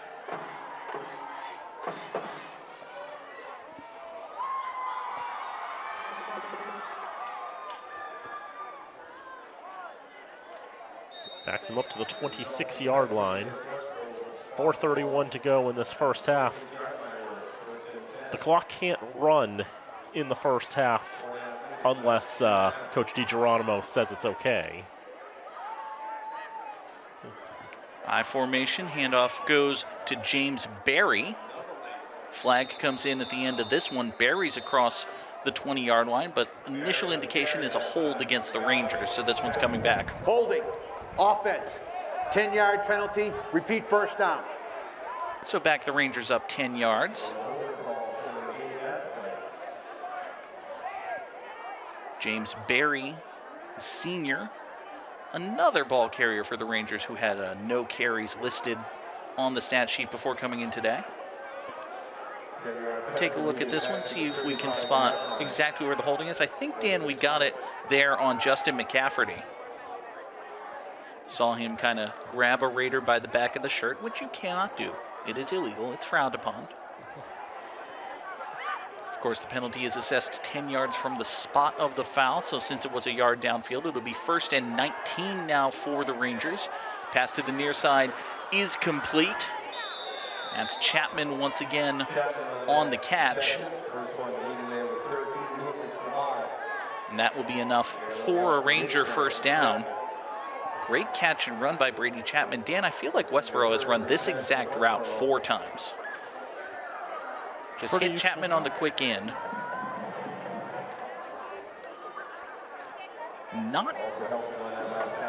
We got to call him like I see it. That's not terribly enthusiastic tackling by the Raider defense either, Dan. There was a lot of, hey, maybe if I push this guy, he'll fall over type tackling. Which, listen, I understand it's 37-0, but pitch on first down comes to the near side. Berry gets wrapped up and driven down. Not much doing for him, maybe a gain of a yard. Ali Coheel, the first Raider there.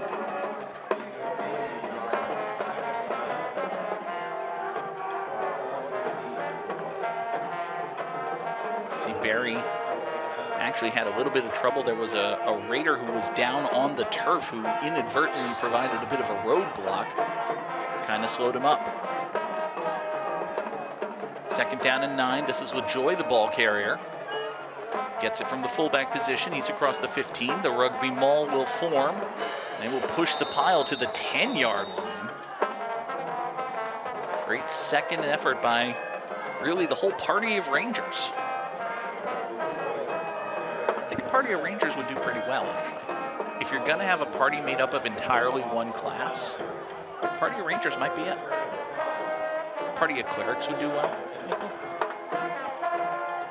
I guess party of fighters, they all have second wind, but beyond that, there's really nothing. My background, Rangers and Clerics, they're part of the same faction. Just trying to think if they're shooters, but no, those are elves.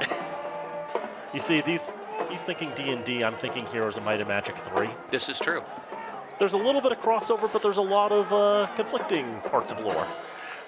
3rd down and 5, handoff goes to Berry. Big hole on the left side. James Berry's got a first down. It'll be 1st and goal for Westborough. This time, Dan, Westborough comes out in an uneven line. Usually you've got your center and then 2 on either side. They only had 1 offensive lineman to the right of the snapper. Everyone else, including 2 tight ends, was lined up on the left side, kind of telegraphing to Fitchburg, hey, we're going to run the ball this way. Try to stop us. Fitchburg could not stop them. They've done that on a couple of plays, too, where they've just lined up so unevenly. This is LaJoy, the fullback, on 1st and goal, and he is in. Touchdown, Rangers. Liam LaJoy from 5 yards out. Plenty of LaJoy to go around on the Westborough side. It is 43-0. I think one of the goals for Westborough tonight has just been get as many touchdowns to as many different players as possible. That's the 6th different player to get a touchdown for the Rangers tonight. Liam LaJoy, the senior with 42 tackles, a very strong player on defense, gets a score on offense.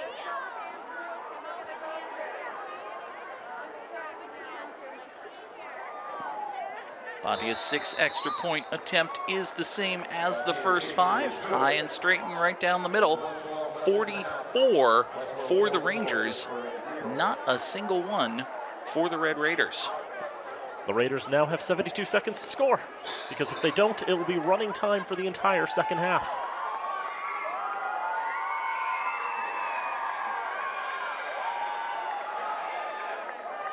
Westborough, Dan, still has not taken an offensive snap inside their own territory. And Fitchburg hasn't either.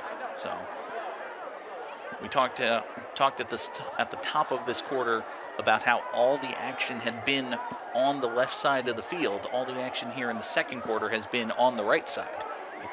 The only time you ever see players on one particular half of the field is for the kickoffs, basically. It's been about as uneven of a game as you could possibly imagine.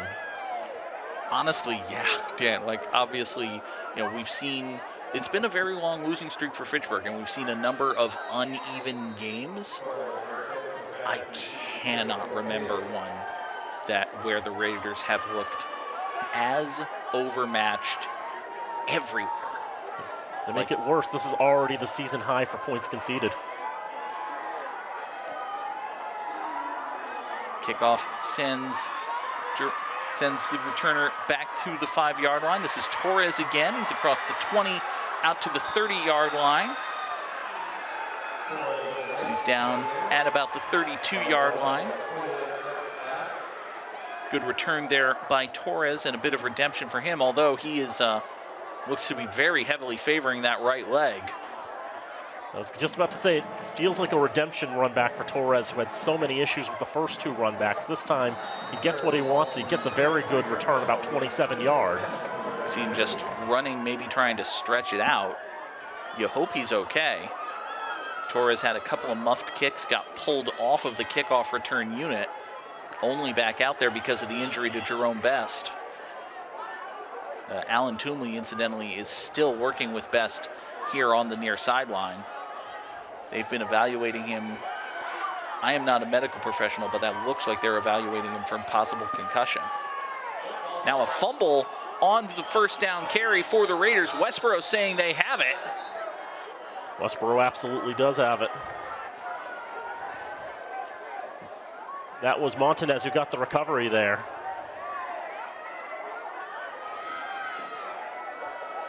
Lost a handle on it as he was going through the line. I believe it was Cohil who lost the handle.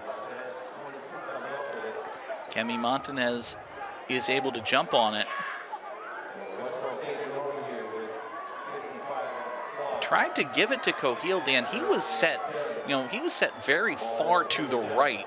Collins had to reach out a very long way to get that ball. I think Cohil was a little further to the right maybe than Collins expected him to. That created a world of problems. And now Westborough will take it over again inside Fitchburg's 40. First down handoff, Liam LaJoy gets to about the 31-yard line. There needs to be one more snap before we go to the locker rooms. Westborough not exactly in a hurry to push the pedal to the metal. And actually, they are just going to let this play clock run down. They're heading to the locker rooms already. I think by a strict interpretation of the play clock, they do need to run another play. I think everyone is going to agree that there will not be a strict interpretation of the play clock. When it's 44-0 at the end of the first half of a high school football game, I think that's the point where you can let the rule slide. Yeah, that's probably for the best. But hey, well, Westborough's going to get the ball to start the third quarter. So 44-0 is the score in favor of the Rangers of Westborough as we head to the halftime locker rooms. But folks, obviously, we encourage you to stick around. The band members who are seniors will be recognized. It is senior day here at Crocker Field. Not just the football players, not just the cheerleaders, but the band being recognized as well.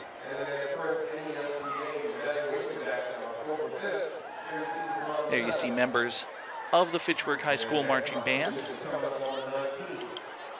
Dan and I will have halftime stats following their performance, but for now we will turn it over to them and public address announcer Chris Woods. It's Fitchburg High School football here on FATV.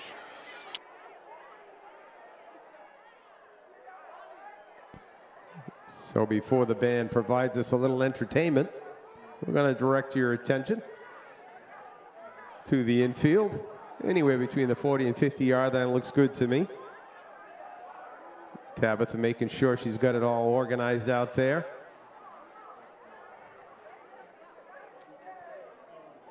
So here we go, ladies and gentlemen. I'm going to introduce our seniors. The first one we'll introduce tonight is Skyana Berg. Congratulations, Skyana. Next up for the seniors, Alexis Boston.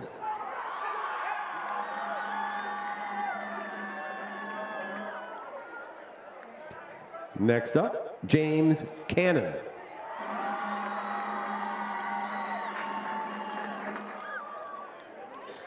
Next, Andrew Garvin.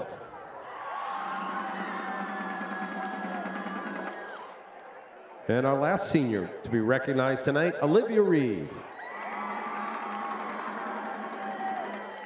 Congratulations to all of our seniors on this year's band. Wishing you the best in your future as you move on to other things at the end of the year.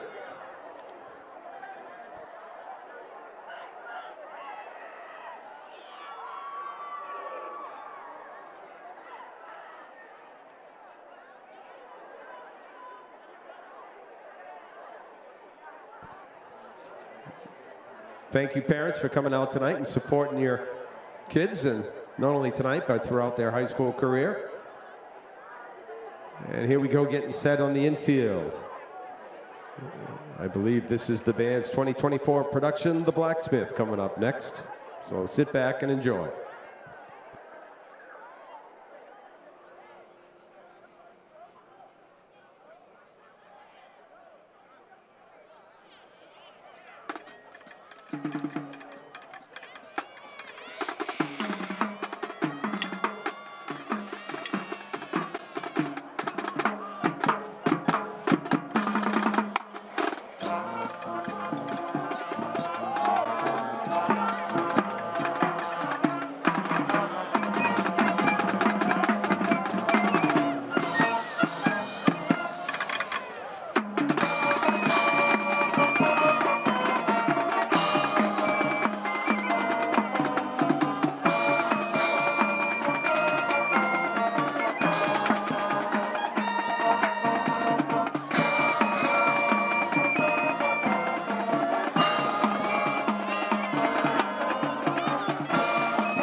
And that'll do it for our halftime entertainment here. The Fitchburg High School Marching Band. Still time left if you want to hit the concession stand. I see lots of coffee cups going by. It's a little chilly outside, so head on up, get a cup of coffee. Back here at Crocker Field, temperatures have dipped below 50, Dan. It is 49 degrees, according to the FATV weather people, by which I mean Nate Glennie, our director. Thank you for that update, Nate. It is a chilly night, and it is a frustrating night to be a Fitchburg Red Raider fan. I think that's fair to say. It's fall. It is indeed fall. It's fall. And, yep, not going all so well. Another news, though, Fitchburg boys soccer just tied Gardner, an undefeated Gardner side, 1-1 today. So 11-1-3 are the Red Raiders boys soccer team this season. That's good. They're doing tremendously well. It's been one of their best seasons in program history, we've been told. That's tremendous. It is, and the only loss that they've had came to that very Gardner team by a goal. But yeah, very, very solid matchup, very solid result for the Raiders soccer team, but not going so well for the American football team.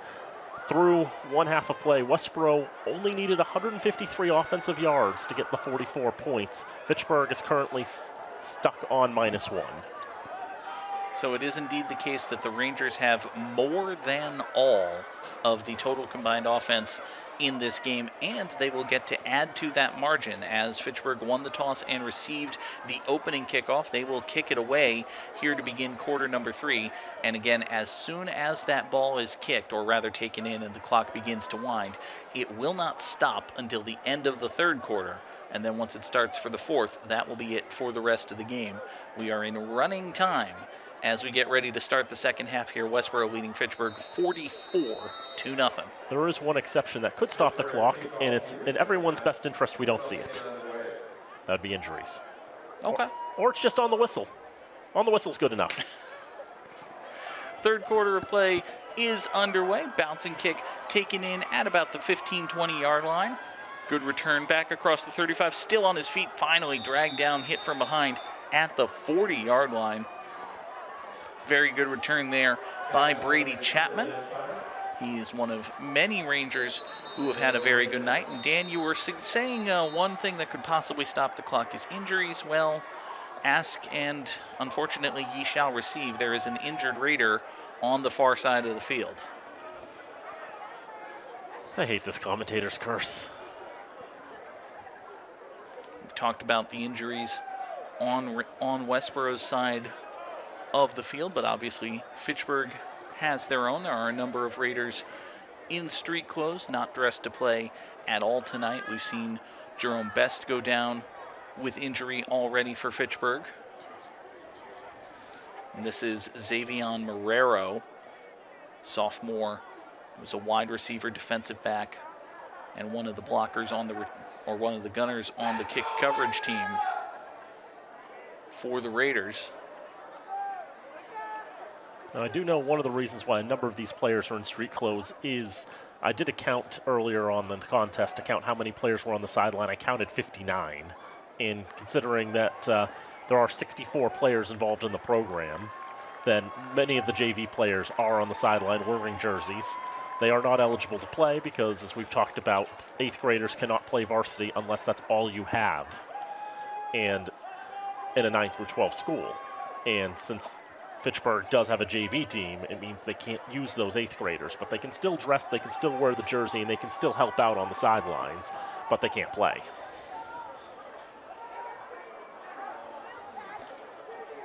Here you see Marrero being helped off the field by Alan Toomley.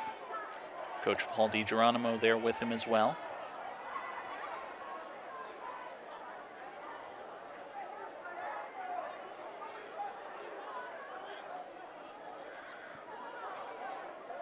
As the Rangers are 59 yards from goal, that means this is going to be the first play from scrimmage tonight in which the ball is going to be snapped in the offensive team's own territory.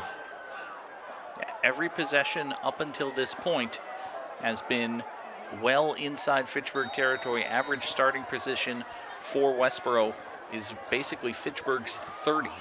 They'll start this drive from their own 41. There's a new quarterback in for the Rangers as well. We'll go from the shotgun here. Handoff. There's a flag, pretty much 2 flags actually, one at each side of the line of scrimmage. This is Noah Pierre-Louis, who is the junior, has come in as the quarterback for the Rangers.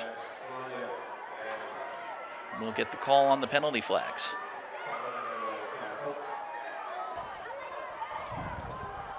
Procedure, offense, 5 men in the backfield.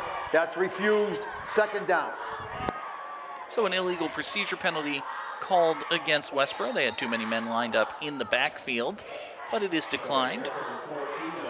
It's a 4-yard loss on the run.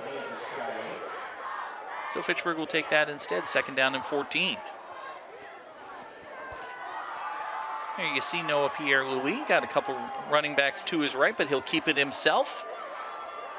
Breaks through the initial Raider tackles. Great second effort by Pierre-Louis. Gets back well across the original line of scrimmage to the 45-yard line, and Dan, would you believe it, one of the officials charged with administering this football game has thrown a yellow handkerchief onto the playing surface, indicating that one or perhaps more of the participants is acting in a way that is not in accordance with the rules of football. Unsportsmanlike offense, that's 15 yards. Take another look at this one. It's a great job by Pierre-Louis. See, he takes a shoulder to the face basically from his own lineman, and then just keeps his legs churning. Gets good yardage.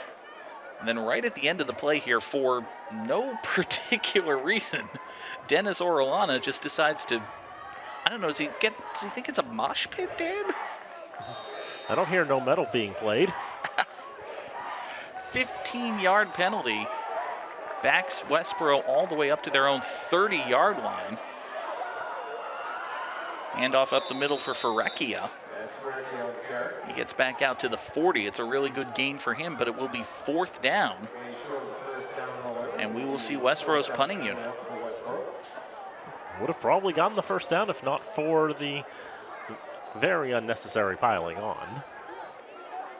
Literal piling.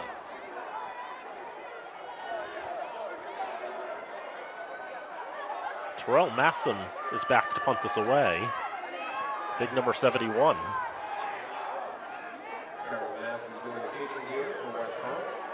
Massam's kick is short. Takes a sideways bounce and will go out of bounds at about the Raider 47. That is a 14-yard punt, Dan? Does that sound about right?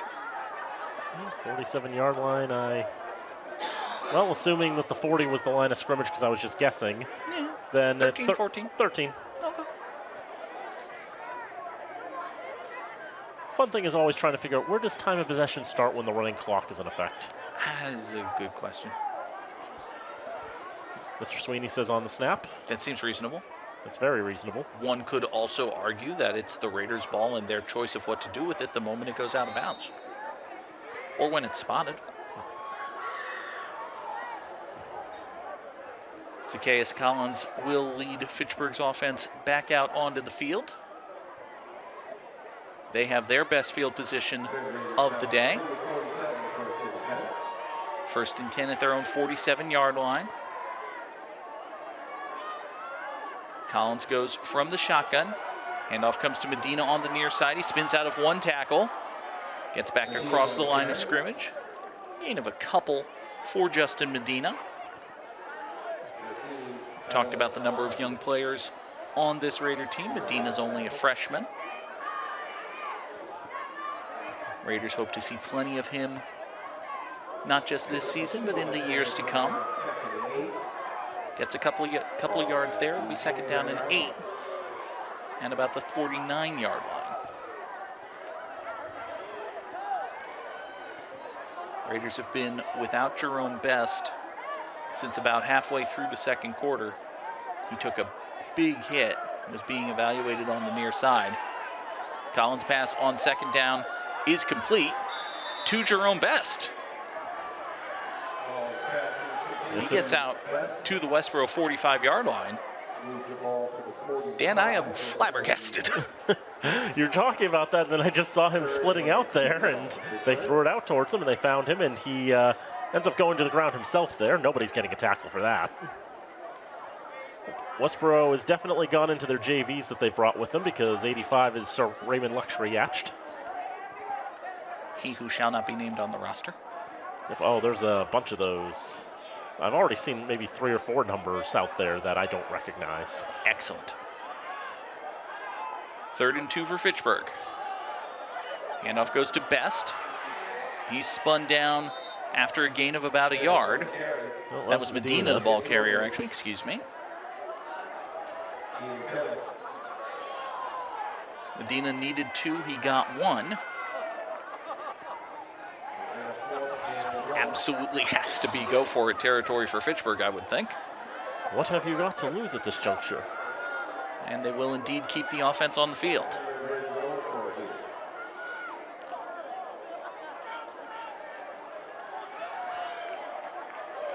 Collins will go under center. Best in the backfield. And it's a pitch to Jerome Best on the near side. He's got the first down and more at the 40, 30. Best is going to go untouched. Touchdown, Raiders! Jerome Best, a 44-yard run on 4th down, gets the Raiders on the board.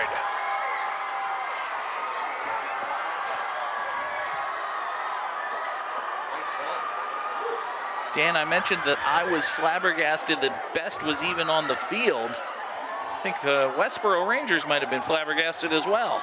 This is the same play they ran for that 2nd touchdown last week against Marlborough. That deep pitch with Best starting way back in the backfield. And he just gets up, builds up a lot of momentum, bursts down the right side, and nobody can catch him. Now Best is going to see how he does at extra point kicking. Raiders without the services of Zahir Chavez Hernandez. We've seen Alan Hall punt. Now we'll see Jerome Best as the place kicker. His extra point attempt is up and good. So Dan, this is a concept that I hear a lot when I'm watching NFL Red Zone. It's kind of taken, it's in vogue. It's called the octopus, right? When a guy scores a touchdown and then scores the 2-point conversion. What do you call it when a guy scores a touchdown and then kicks his own extra point? It's an octopus, but you donate one of the legs to charity. Okay. I like it. So Jerome Best with the generous octopus. 7 points for him. The most complete Mr. Touchdown, you could say.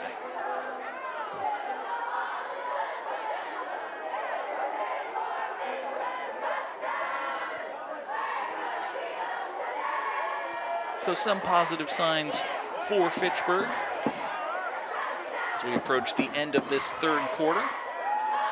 Game obviously well out of reach at this point with the clock running. 44-7 in favor of Westborough, but a couple of minutes ago it was 44-0. So hey, things are looking up. Positives. And yes, as you mentioned, as they say, Mr. Touchdown can run, can pass, and he can kick. He can run and he can kick. We've seen him throw. Yep. He has done all of the above this season. That's true. What did Westborough's defense do? They saw him get the ball, and then, hey, look at him go. Allen Hall's kick bounces and is taken in at the 20-yard line. Another great return here, although there is a flag coming in behind. Zavante Walker with another good return, but I think most of this is coming back. Initial indication is a hold against the Rangers. On the return, holding, offense, 10-yard penalty, 1st down. So that'll back Westborough up 10 yards from the spot of the hold. It will negate a good deal of that return by Zavante Walker. And we'll see the Rangers backup offensive unit take the ball, probably get 1 snap before the end of this 3rd quarter, you'd think? Maybe.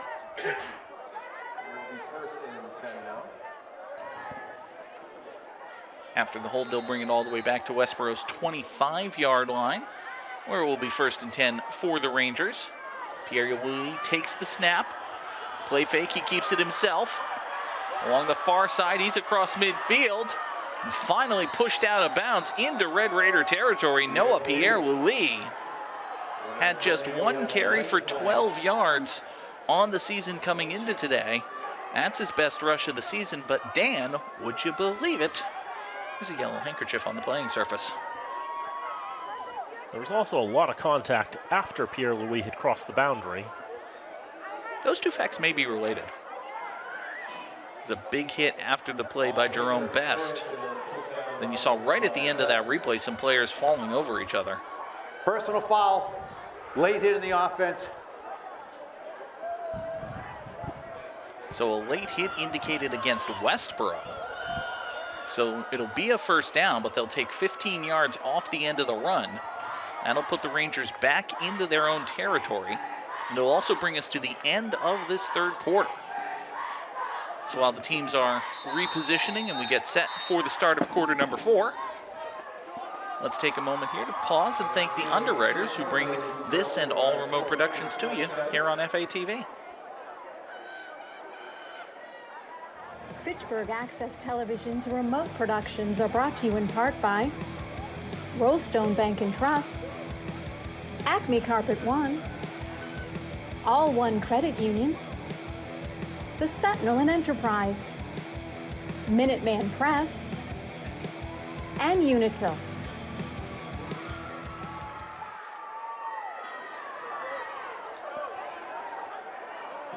Our wonderful underwriters who help make all of our remote productions possible, we thank them so very much. Absolutely, and if you have a business here in the Fitchburg area and would be interested in underwriting our coverage here at FATV, you can just go to fatv.org. You'll find all the contact information you need right there.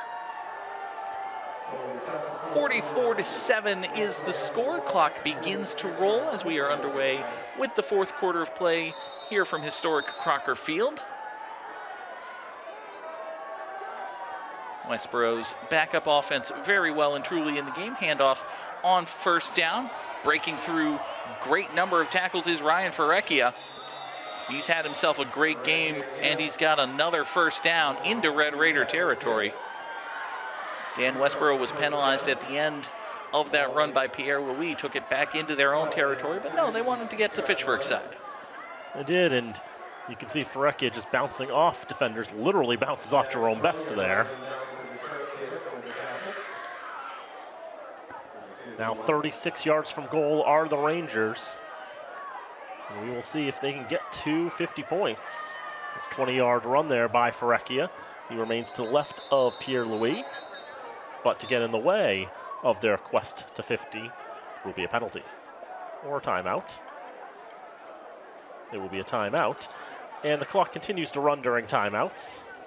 So that does still have a, that's still in detriment to the quest for 50. It's a chance for the Raiders to catch their breath. I think that was, saw Paul DiGeronimo walking out on the field as soon as the whistles were blown. I think he just wants to take a chance to talk this over with his defense. It's got to be, obviously, Dan, incredibly disheartening. You know, we've seen, listen, you have to, like I said earlier, you have to call it like you see it. We've seen a lack of effort on defense. You mentioned, you know, pinballing off of players on that last run. Now, if you're going to be out there on the field and you're going to try to make a tackle, you can't just shoulder block the guy. You got to try to wrap him up. And it's very frustrating. It's got to be disheartening for the Raider defense. They can see the scoreboard. They know that this is going to be the 18th game in a row this team has lost. But particularly from Coach DiGeronimo's perspective, you still want to see the effort. You still want to see guys out there giving it their all. Back to the shotgun formation. It will be Ferrecchia. Finds a lot of space on the left side, and he's blasting forward up the left hashes to the 20-yard line.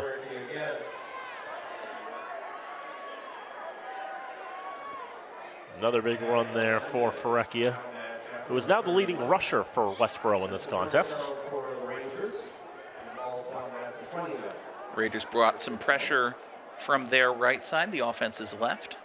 Pressure actually got a little too far upfield. Ferrecchia was able to reverse field and go right to the space the defenders had vacated. Ferrecchia, sophomore, came in tonight with 5 tackles. Switching up the quarterback again, and it's a keeper. Not often you see number 20 take the snap, but that is Declan Dowd, a freshman, who was given the number 20. He is a quarterback by trade. And he'll get to run into the line for a yard.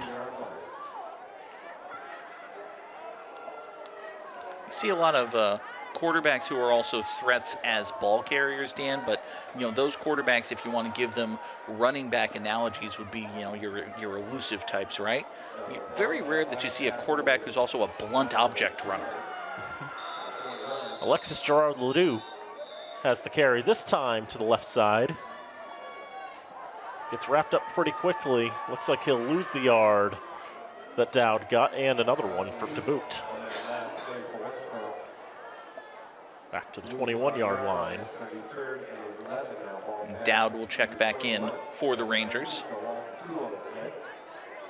Again, Joe Beveridge knows to get a lot of his players, a lot of experience out here. What better place to get the experience on a varsity football game?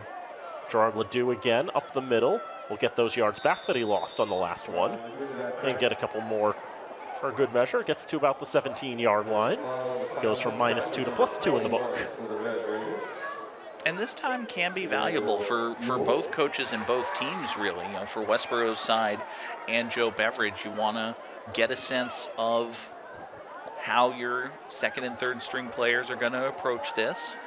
Give them the opportunity to get out on the field. Obviously there will be some butterflies if they ever wind up in starting positions, but just get out there, get their feet wet. His base formation of 4 receivers, even in this case, so it means they can only really run it. Gerard-Ledoux will get to about the 15. Yellow handkerchief has also fallen onto the playing surface. I think there were 2. One from each side. It looks like a hold will be declined. Procedure. 5 men in the backfield. That's refused. First down, Fitchburg. So Gerard-Ledoux gets 2 more yards. That was 4th down, so give him to the 15. Forget the whole having an illegal backfield. And the Raiders just have the ball instead. Really good work by Lionel Ginlay, one of the seniors being recognized here tonight. Got into the backfield. He was able to bring down the ball carrier, Gerard-Ledoux. While we have a moment, I want to remind you our next game here on FATV is coming a little quicker than you might expect. It is literally tomorrow. It is. It's homecoming for Fitchburg State. Aha! You did it this time. Justin Medina on first down will roll to the right side, gets a couple of yards, gets wrestled down. I could see Ian Tylick, the sophomore, in on that. Had 1 tackle coming tonight. He's already got 2 from my count. Last week, since we were calling a Fitchburg High game on a Saturday afternoon, I got all confused. I called the Raiders the Falcons a number of times.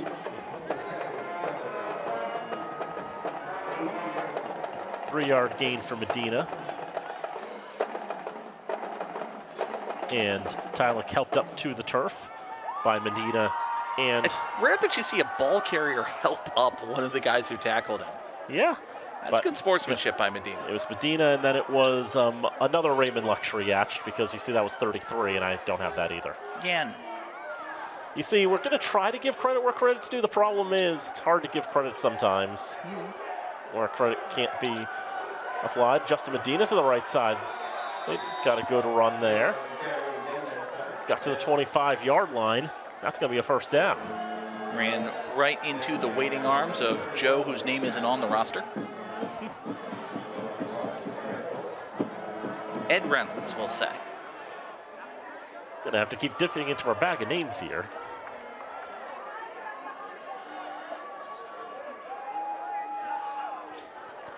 Good run there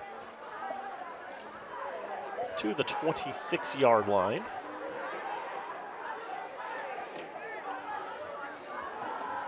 The clock will continue to wind. 4:15 to go in this contest. A 37-point lead for the Rangers. Medina breaks out to the left side this time, staying on his feet. We wrestled down at the 39-yard line. We give credit to Teddy Marino and Ian Tylick. Marino had a touchdown earlier in this contest.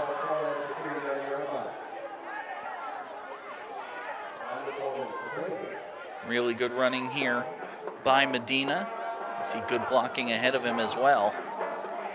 7 carries for 28 yards for Justin Medina. He's just a freshman. Came today 7 for 27 on the campaign. Already doubled his total. Collins will throw to the right side. And Lucas Savard's going to make the catch. Swings down right at the marker there. First career catch for Lucas Savard, the sophomore.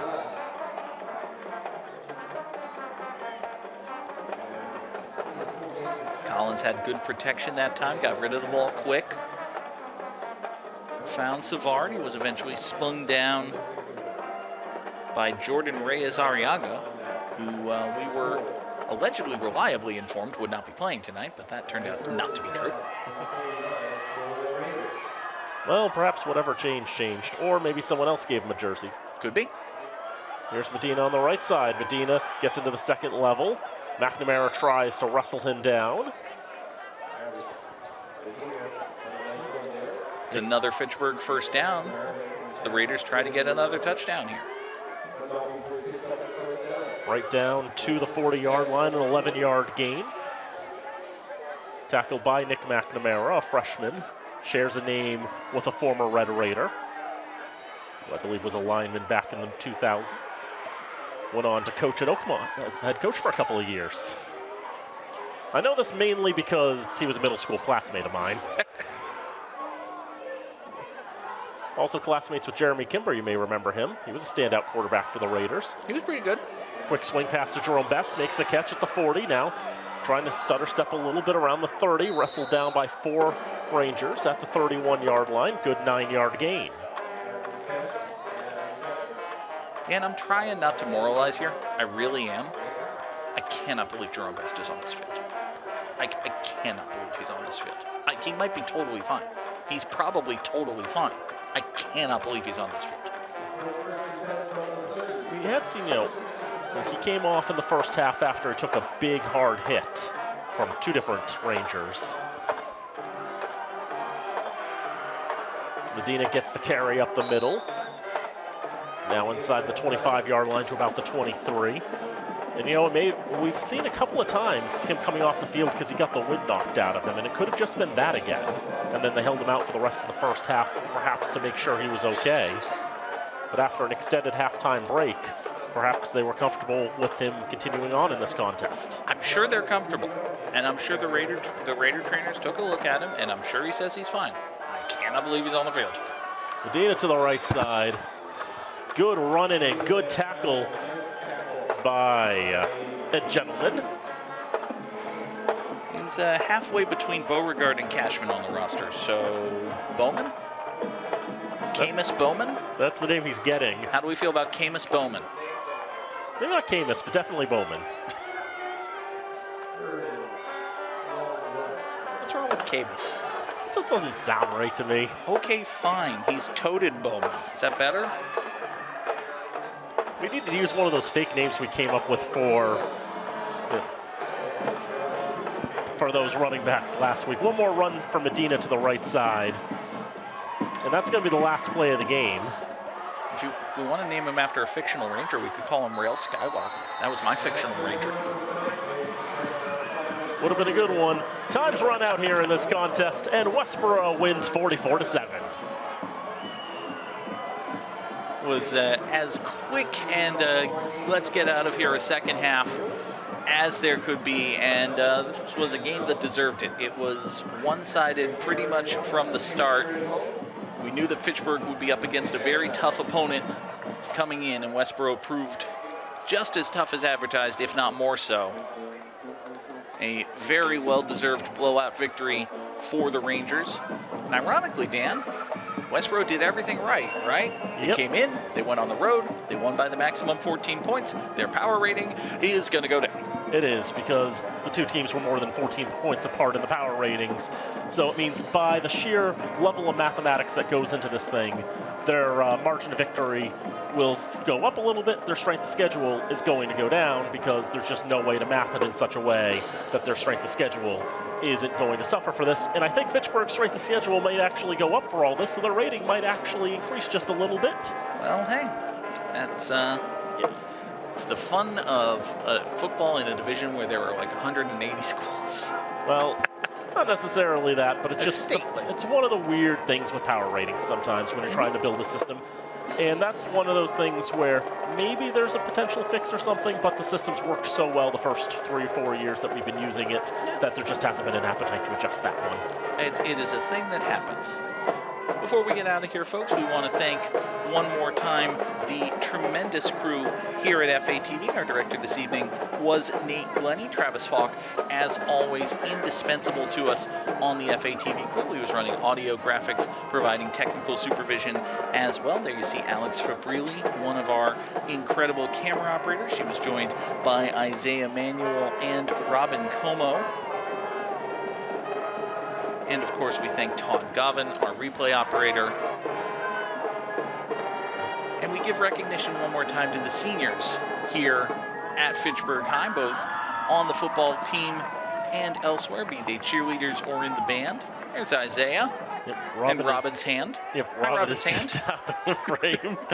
So I realized I was actually promoting a future broadcast tomorrow, and then I didn't actually finish doing that. No, we should probably talk about that, because it is going to be a very exciting game tomorrow from Elliott Field. Fitchburg will be taking on its Mass Maritime, right? It's Mass Maritime. Mass Maritime. And that will be at noontime. That is going to be homecoming for Fitchburg State. So we go right from senior night into homecoming. It's a celebratory weekend here in Fitchburg. Indeed it is. So that's a noontime start. It's going to be a very interesting matchup. Maritime has a very solid defense. Their offense is not, but their defense is very good. And the Raiders, they also have a solid defense and an offense that exists. So it should be an entertaining game. It should be a winnable game, I should say, for the Falcons. Yes? I think it is, and I think it could be a very interesting and intriguing football contest, and you should not miss it if you have the ability to watch it tomorrow at noon here on FATV. Our next Red Raider telecast will be at some point in the future. This was the last scheduled home game for the Red Raiders. Sometime this year, we promise. We hope, because now we're doing Thanksgiving. Well, yes, our next Red Raider telecast here. Well, yes, here sometime on FATV. This year, we hope. Yep. Yeah, we'll definitely have Thanksgiving. We'll definitely have Thanksgiving against Leominster from Doyle Field. That's true. That game will be on the 28th of November on a Thursday at 10 a.m. And as for consolation games, it could be on the weekend of the 8th, 9th, week of the 15th, 16th. It could be one, it could be both, it could be neither. We don't really know, and we're not going to know until 2 weeks from now. It remains up in the air, but as always, we will bring it to you just as soon as we know. For now, for Dan Bullock, I'm John Cougarty saying thank you so much for being here with us, folks. We will see you next time right here on FATV.